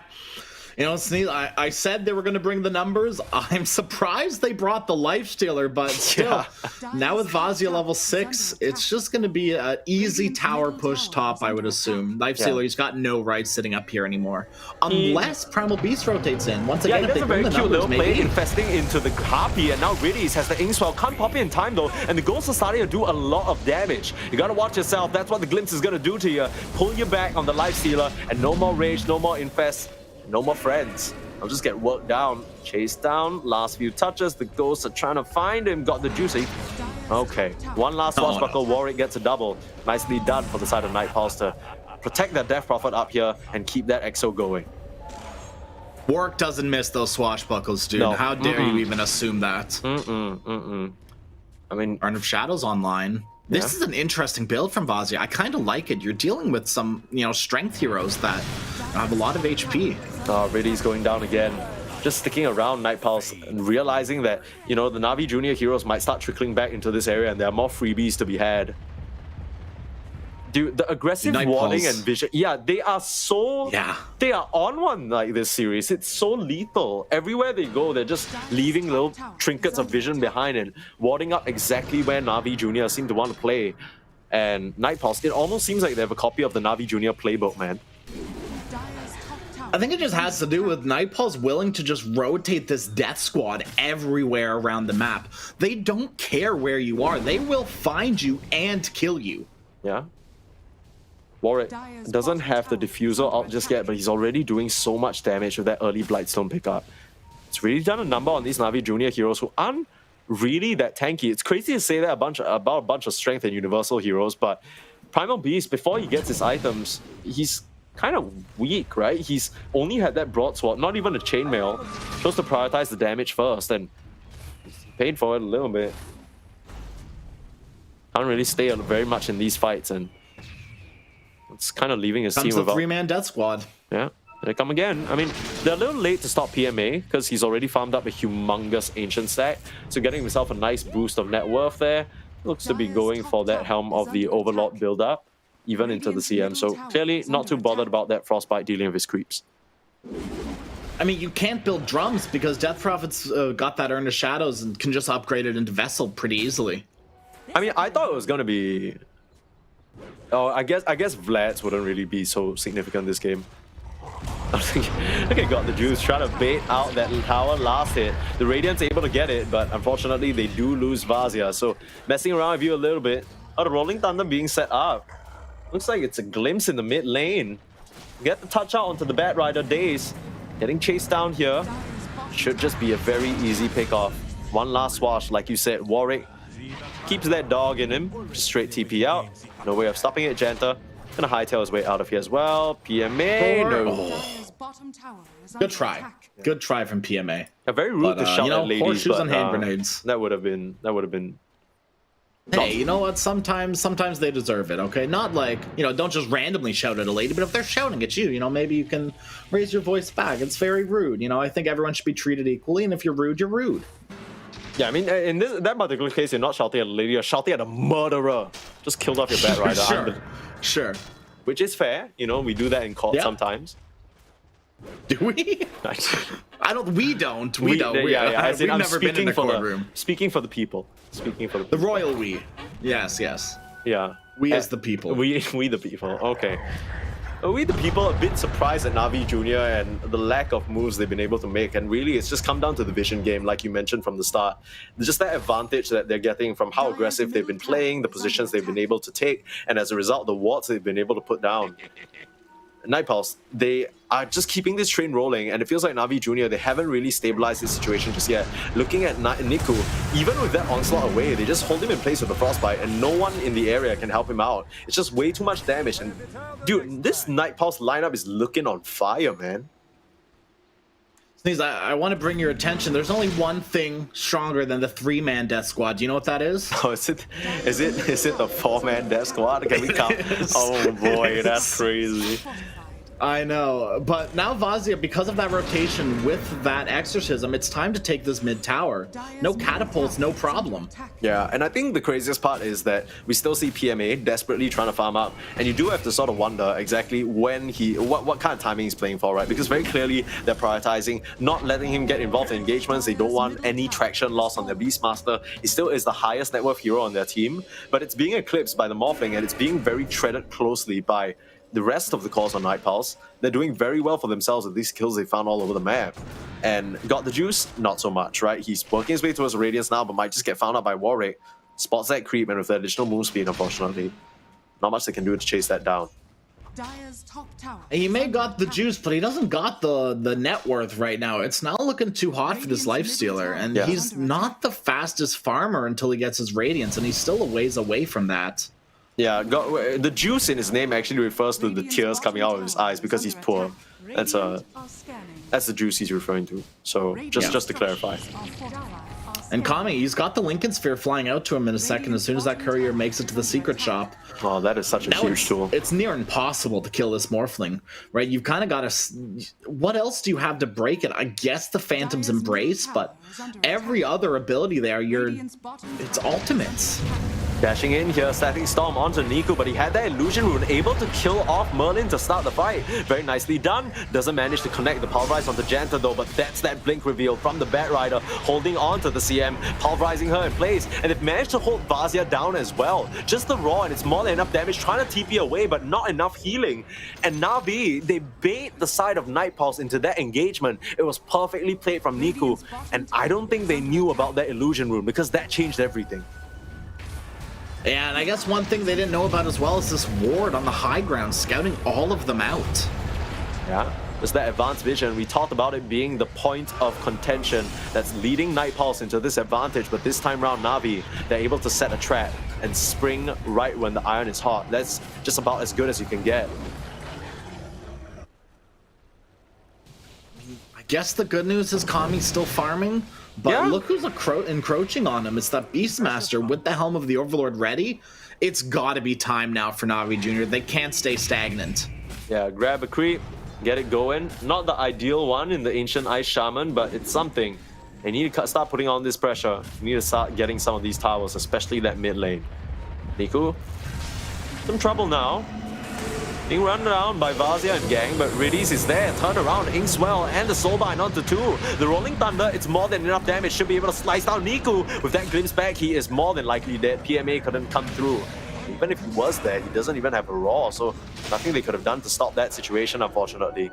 As Night Pulse, they understand that even though they take 1 or 2 bad fights, it doesn't matter, right? They can still very much do this over and over. Daze has found himself a Morphling. And that's not really who you want to run up into. Meanwhile, mid lane set up onto PMA though. They glimpsed him back into a Static Storm.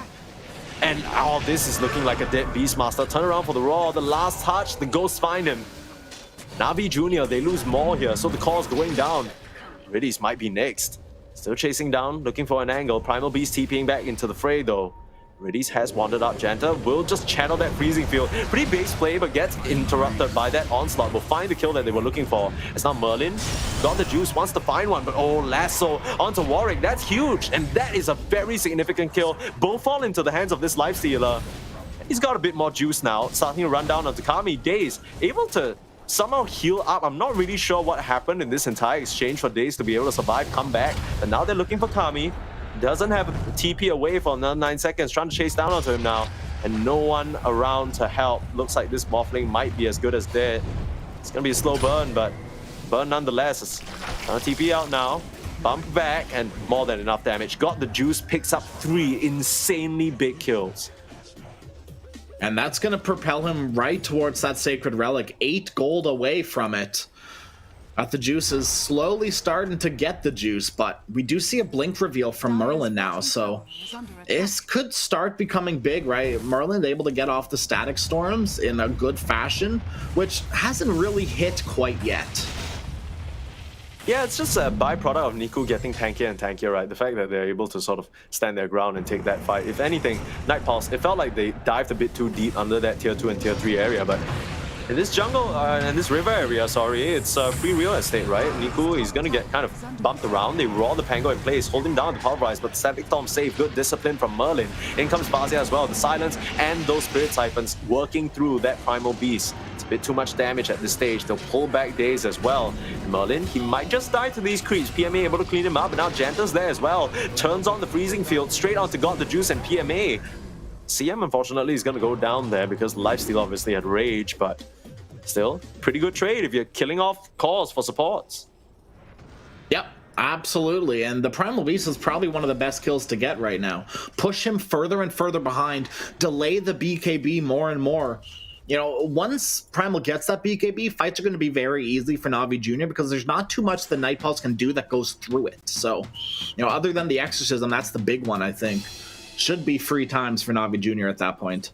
Yeah, I mean, the strategy for this entire series for Night Pulse has been very simple, right? Screw over Niku in the mid lane, and it seems to just open up an absolute pathway for Warwick to work.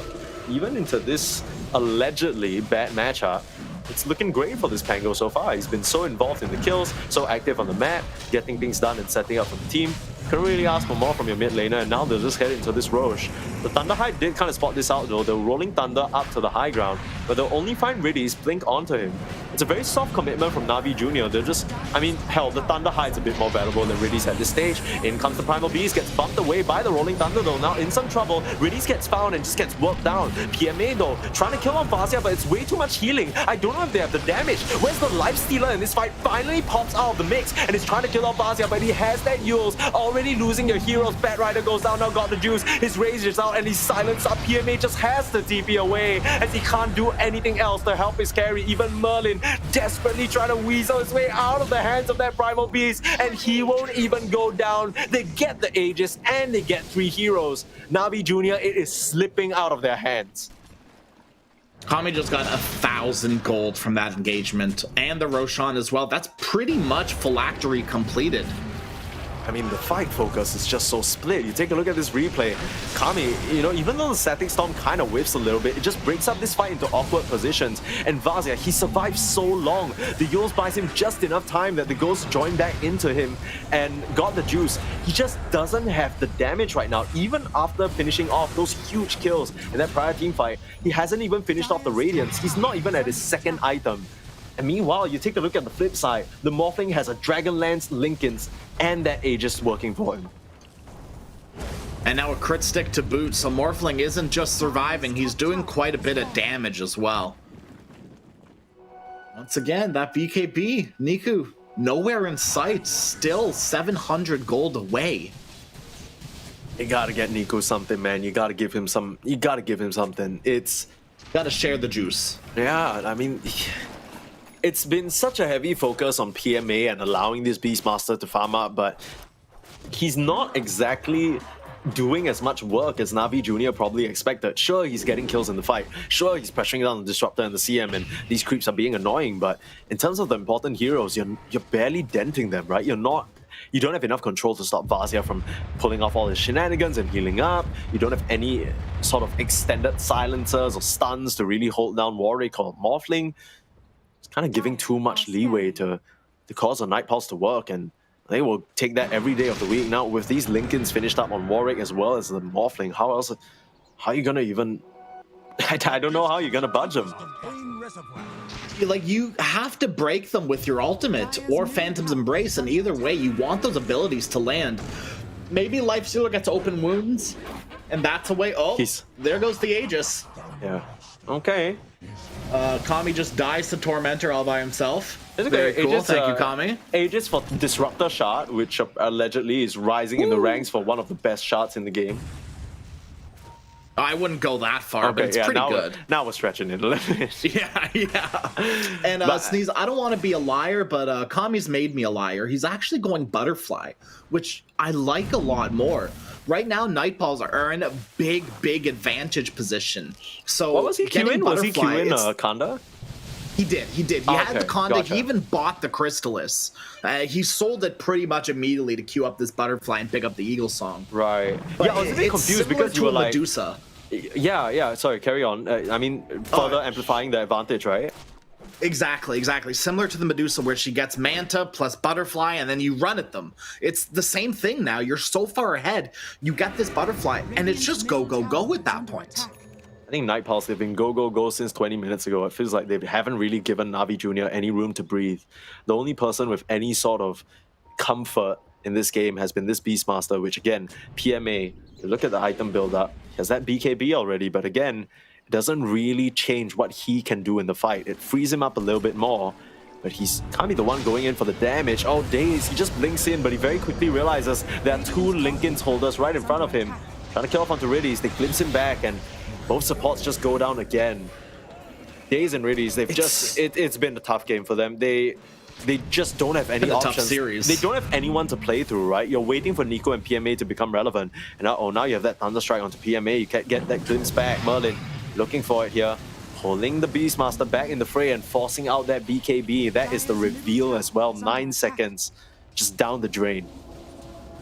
It's not just 9 seconds down the drain, it's a big window right now for Nightpulse. If they could though go back top now, force out the Niku BKB, they're laughing all the way to the end of this game. Because that is such low committal with the glimpse. Dude, this range on Thunderstrike from the Shard is actually playing such a big part in these catches. Another BKB for the Static Storm, there you go. They called it perfectly, Crash. That's it looks so simple for Night Pulse, and they can just keep this going here. They've wiped out basically every single tier 2 other than the one in the bot side, and they can just make a beeline for that lane and start clearing up that area as well. That bullwhip, he's fine, but had no right being there. I say he's fine. Warwick with the vision. Yeah, just sets up for another kill. Fearless, because he knows that's all he needs to do. It's not even a crazy chase if you pull them straight back into where you're standing. Dr. Juice just has to run. You gotta imagine, like, I don't really see a world where this Lifestealer is punching 1-to-1 into Kami and winning at this stage. He has Vampire Fangs, he has Butterfly, he's gonna get a BKB, so all your little pesky Grimstroke, Bat Rider, magic damage shenanigans barely touch him. Very quickly, I mean, it has fallen apart, right? 13k gold lead. Na'Vi Jr., they looked very commanding and very aggressive, had that cool brand of Dota that they were playing. This time around, it feels like Night Pulse are just punishing them on all fronts. Yo, how did Night Pulse have so many smokes? I feel like they've been smoking this entire game. Rolling, static, bye-bye Lifestealer. See you tomorrow. Still alive though. Okay, very awkward as Warwick decides to try and go for another kill, but they find Vazia instead. They're trying to escape onto Riddies. He isn't really the tankiest target that you can work with. Got the Juice gonna come back out. Doesn't have another Rage available. Doesn't have HP available. 50 seconds without your Lifestealer. Just another clean move from Night Pulse. That's my problem with the Lifestealer into Disruptor. I'm laughing with this matchup. Like, it just blink Static Storm. It's so easy. And Warwick, is he gonna find a solo kill? No. But look who's coming. Merlin and Vazia running towards them. They gotta get back up to their high ground. You can't afford to give them the vision.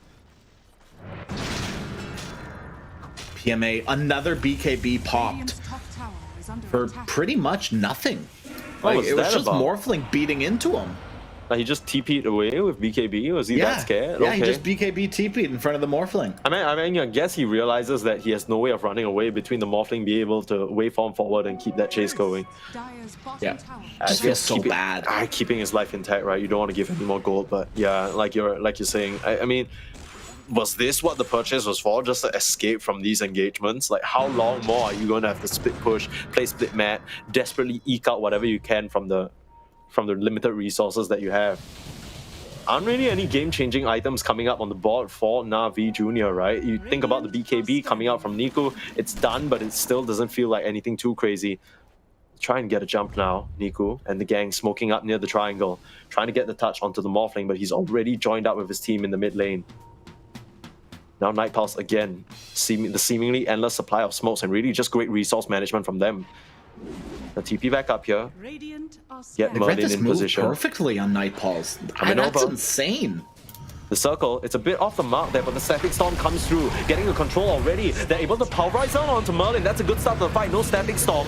Daze goes down as a response. Na'Vi Jr., this could be the fight for them, but Niku, he's starting to lose a lot of HP and he can't survive. Has the onslaught out. The Vazia Death Prophet doing a number on him, and the Primal Beast goes down. Double Swashbuckle, the Basher holds PMA in place, and they can't even kill Vazia off.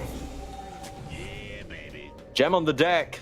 Not very sure whether Night Pulse realized that, but still another great fight for them as they wipe down 4 and the Lifestealer is the only survivor. You know, I'm not one to call it over before it's over, but Sneeze, this is looking almost unwinnable for Na'Vi Jr. They still have the high ground potential, but they don't have the craziest high ground heroes, really. Batrider is about it.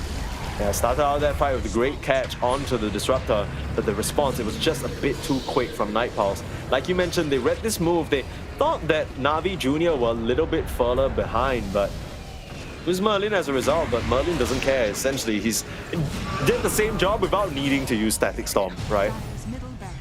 Now, another fight coming out here. Warwick gets a touch, but Lotus just gets self-lasso. Now Warwick is in some trouble, able to swashbuckle way back to safety again. The Pulverize connects on the CM and Janta will go down to start, but Vazia, he's in the midst of it all with so much HP to work with. And they find Niku, you gotta watch yourself on that Blade Mail. But Warwick turns up into that Rolling Thunder and bumps that Primal Beast into bits. This looks nothing more than a pinball game object here, like just constantly being toyed with, and less of a terror than we saw him in that matchup against Bay. Night Pulse in full control of this game with a 22k lead. If you're watching this game, any other team in this tournament watching this game, you're banning out Pangolier. 2 incredible performances from Warwick on this Pangolier. 6-2 and 19. Now, obviously, last game was definitely better, right? 41 out of 42 kill participation, but this one's looking just as good. I mean, God the Juice is gonna die here, but are you not banning out this Disruptor? I mean, both these supports just show that they're so magnificent on it, and the rest of the team can adapt so nicely. It's just, I mean, Na'Vi Jr., I don't really see a way for them to come back, because it's gonna be a 50-second duration before the Lifestealer even comes back up. And even then, I don't know how you take a team fight when you're already throwing out spells like a Soulbind like this. In comes Daze, looking for an angle, looking for a pick, will force forward, try and get that lasso. Only finds it onto the Disruptor. You've already lost your Grim though, and you give up the life for it. Sure, trade, good job. Vazia will come through now, blink straight onto PMA. And this Beastmaster, yeah, GG, Na'Vi Jr. out of here. Yeah. Look, I don't want to point fingers, but this PMA Beastmaster just felt like it didn't ever hit this game. He just kept farming and farming and farming, and there was never a point where Na'Vi Jr. kind of focused around that Beastmaster. They never played around him at all. Yeah. And Niku, he needed that BKB. The Blade Mail felt like such a bait. Like, I get it into Death Prophet, into Morphling Pango, I understand it. But that BKB would have been so good. And it gives a hero for Na'Vi Jr. to play around. Yeah, Night Pulse, big props to them. We didn't really get a chance to see much of their games in the PGL while the Shia qualifiers here, and we also didn't really get to see a lot of their games in this tournament so far because this is the first time they've been on our stream. But this is a whole different team from the last time we casted them. The last time we casted them, it felt like they weren't on the same page. There were some strategy pointers that we were looking at Warwick, he wasn't really performing. Vazia was just getting clearly targeted down. This time around, they've really shaped up, played to their strengths, and they look like a whole different beast. Na'Vi Jr. kind of get taught a bit of a lesson there on aggression and how it can make you feel. And I mean, Na'Vi Jr. clearly not very happy with the result of that game, just immediately disconnect, get out of there. But you can't really blame them, right? It's been a rough series. Yeah. There hasn't really been any moment where it felt like they had a bit of that flair that we saw from yesterday. And hopefully they're able to regroup. But Night Pulse will continue trampling forward here and this upper bracket of the Portal Dota 2 World Invitationals, while Na'Vi Jr. will fall to the lower. So we just see some highlights from that previous game. It's just, again, if I showed you highlights from both games mixed into each other, you wouldn't even be able to tell which was which because the stories were just so similar. Yeah. It's just an unplayable game without your BKBs, right? We even saw Lifestealer queuing up a BKB, but at that point, you're winning, right? You're winning too hard on Nightfalls, and by forcing him to buy BKB, you're happy too. I felt like this fight was one of the only moves where it felt like, you know, Na'Vi Jr. were putting up a good stand and putting up a good fight. But the only reason why that's the case is because Warwick is nowhere nearby. But as we've seen from game number 1 already, his kill participation, it feels like the team is just so good around positioning around this Pangolier and playing around his timings, playing around his cooldown. Everywhere Warwick is, there's trouble. And I mean, if Warwick is everywhere, there's nowhere you can be, right? It feels like he's just everywhere you're trying to find some sort of opportunity. There's a Rolling Thunder right on the other side of the map. And even now, like, look at that, covering each other so cleanly. Even when Warwick's in trouble, you commit like 2 ultimates for it, and just one Static Storm ruins that entire initiation. And he ends up getting 2 kills, right? It's just a complete and utter mess for the side of Na'Vi Jr. And I think, you know, art style, gotta give them a bit of a talking to. Not necessarily that they played bad, but it's just, it feels like they got baited a little bit in the drafts, right? So probably a bit more preparation than is needed in that department. Yeah, I agree. It just definitely felt like an outdraft. Not so much an outplay, right? All the heroes on Na'Vi Jr. in the lanes were doing fine, but things just kind of started spiraling out of control with that 3-man death squad. The Nightfalls are so good at running. Yeah, and I think the key thing is to note that Na'Vi Jr. didn't play bad, but Night Pulse played insane. Like, these guys, they were connecting like magnets, right? They were almost drawn to each other everywhere they went on the map, and it looked so good. Vazia in particular really impressed me because I feel like in the past and on Amiga and other stacks, he's been very hit or miss. He could sort of sometimes be demoted into this utility 3 when he just starts losing the lane and ends up being a sore spot for the entire lineup. But this game on his Death Prophet, one of his favorites, it was just a perfect Death Prophet game. I think set up nicely by Merlin as well. I was a bit worried that that Disruptor in the lane would be a bit tricky to play, but it ends up working out perfectly. And I mean, nothing else to be said, right? Night Pulse, they steamroll ahead. I mean, Death Prophet is such a good bodyguard for Disruptor. It's not the obvious bodyguard. Yeah. It's still so strong because Death Prophet just stands in the middle of everyone with Siphon. Sure, you know, level 1 to level 2 might be a little rough, but as soon as you get 3, 4, 5, it's just spiraling out of control. Yeah, and I think the key thing is that Grimstroke Lifestealer doesn't really do a whole ton, especially with Merlin. Disruptor, not really the strongest laner, but Grimstroke, he can help a strong position 1 get kills, but when you're full committing Vazia, they're just spamming their spells onto you early on, right? They get that early sort of Ring of Bassi. I think there was some regen that they ferried out as well. And of course, you gotta count in that CM Arcane Aura, even though it's very little now compared to what it used to be. It still pumps them up, allows them to keep throwing these spells out and forcing the lane into an awkward position for God the Juice. And Night Pulse, they are able to take another 2-0. I mean, it's just been 2-0s across the board. In the other stream though, of course, as we sort of follow the rest of this tournament, as this particular series has been concluded, it seems like both Miles and OneWin are very evenly matched. Miles were able to take game number 1, but OneWin looked to be in that advantage. So we still don't know who the opponents for the upper bracket will be or the lower bracket yet, but I believe that Na'Vi Jr. will now be dropping down to the lower bracket to either face off against Liga or Nouns. I'm not entirely sure. Yeah, and Na'Vi Jr., right? Not the tournament, but their upper bracket run is slowly coming to an end. Or Nightfalls rather, they moved their way into the upper bracket finals. Yeah. And I think, you know, Night Pulse, they are in a very, very good position. Maybe not really the team that we expected to truck in so dominantly. I think I was looking more at Miles and maybe even Na'Vi Jr. and OneWin, but they seem to be neck and neck at that stage with the rest of them. Now, Na'Vi Jr. are going to drop back down to that lower bracket and face off against Liga. Hopefully tomorrow it will be Ramses in the squad as well, and we'll have a really good show. And of course, the loser of Miles and OneWin will play off against the loser of Miles and OneWin, will play against Nouns. That's what I was trying to say. So one last match for them, one last best of 3 before they finish guaranteed top 2 Night Pulse. This is kind of a huge come-in for them. It is, and you know, keep in mind, this is, you know, not a little tournament. It's not just a huge chunk of change, but it's a great showing for this team that, you know, is orgless right now. I don't think Night Pulse is an organization. I could be wrong, but no, they aren't. It's just a They're stat. looking for sponsors. Exactly. They're looking for teams. Yeah. And, you know, keep your eyes out on these players. You know, maybe not right this second, but a month, 2 months from now, we've already seen how much Nightpulse can improve in such a little time. Yeah. And that's what Dota's about, right? Quickly learning from your mistakes and quickly adapting. And Nightpulse, they're doing such a good job at that. Yeah, when you want to get alt confidence, you want to show that you can rise to that level, right? You want to show consistent results. There's nothing more impressive and more exciting than a team that very clearly has, from each event, incrementally stepped up their game. And I think that sums up Nightpulse very well. Started out from being a bit of a shaky roster. We weren't really sure whether the components were going to work. And at this stage, they've perfected some parts of their draft and they're really running through with it. And I think it's just amazing to watch. Nightpulse, they're going to secure their place in the upper bracket finals here, but unfortunately, Na'Vi Jr. will drop.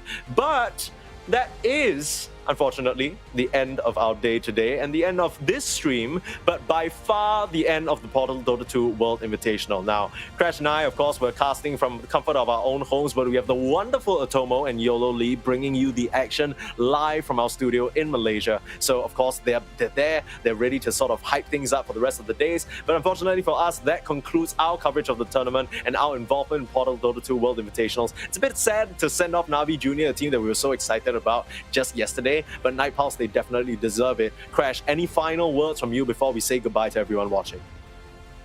You know, I've already said it. Keep your eyes on Nightpulse, but keep your eyes on this tournament too. Portal is not done yet. The Portal... Oh my god, I almost said it too. The Portal Dota 2 World Invitational, they're not done. So keep your eyes out on the main page. We are done here, like you said, but we're going to keep on chucking through in this tournament. And it's going to be hot. These teams, you know, Nightpulse are even a fraction good as the rest of the teams. We're in for a treat this tournament for sure. We already saw Mouse, we already saw Liga, we saw Liga without Ramses. I mean, this is going to be hype. So really excited to see what else this tournament brings and what else Portal as a platform brings, right? For those of you who are new, maybe watching in from the Dota side of things, Portal is, of course, a Web3 based platform trying to connect Web2 and Web3 gamers together. You can find out more about us on our socials, but be sure to follow us there, follow Portal Esports HQ to keep in touch. I mean, I don't think this is going to be, by any stretch of the imagination, the last Portal Dota 2 tournament. And of course, I heard from a little birdie that told me there's going to be some juicy Portal chests that have nice tie-ins with in-game Dota items. So, you know, keep an eye out on our socials for that. But for the last time, it's been Permasneeze and Crasheroni. It's been an absolute pleasure bringing you the action for the Portal Dota 2 World Invitationals, the first ever esports tournament run by Portal. And with that, we're going to say goodnight. Please watch us on the rest of the stream, on the main stream, and give Atomo and Yolo Lee and this tournament your support. But goodbye and good night.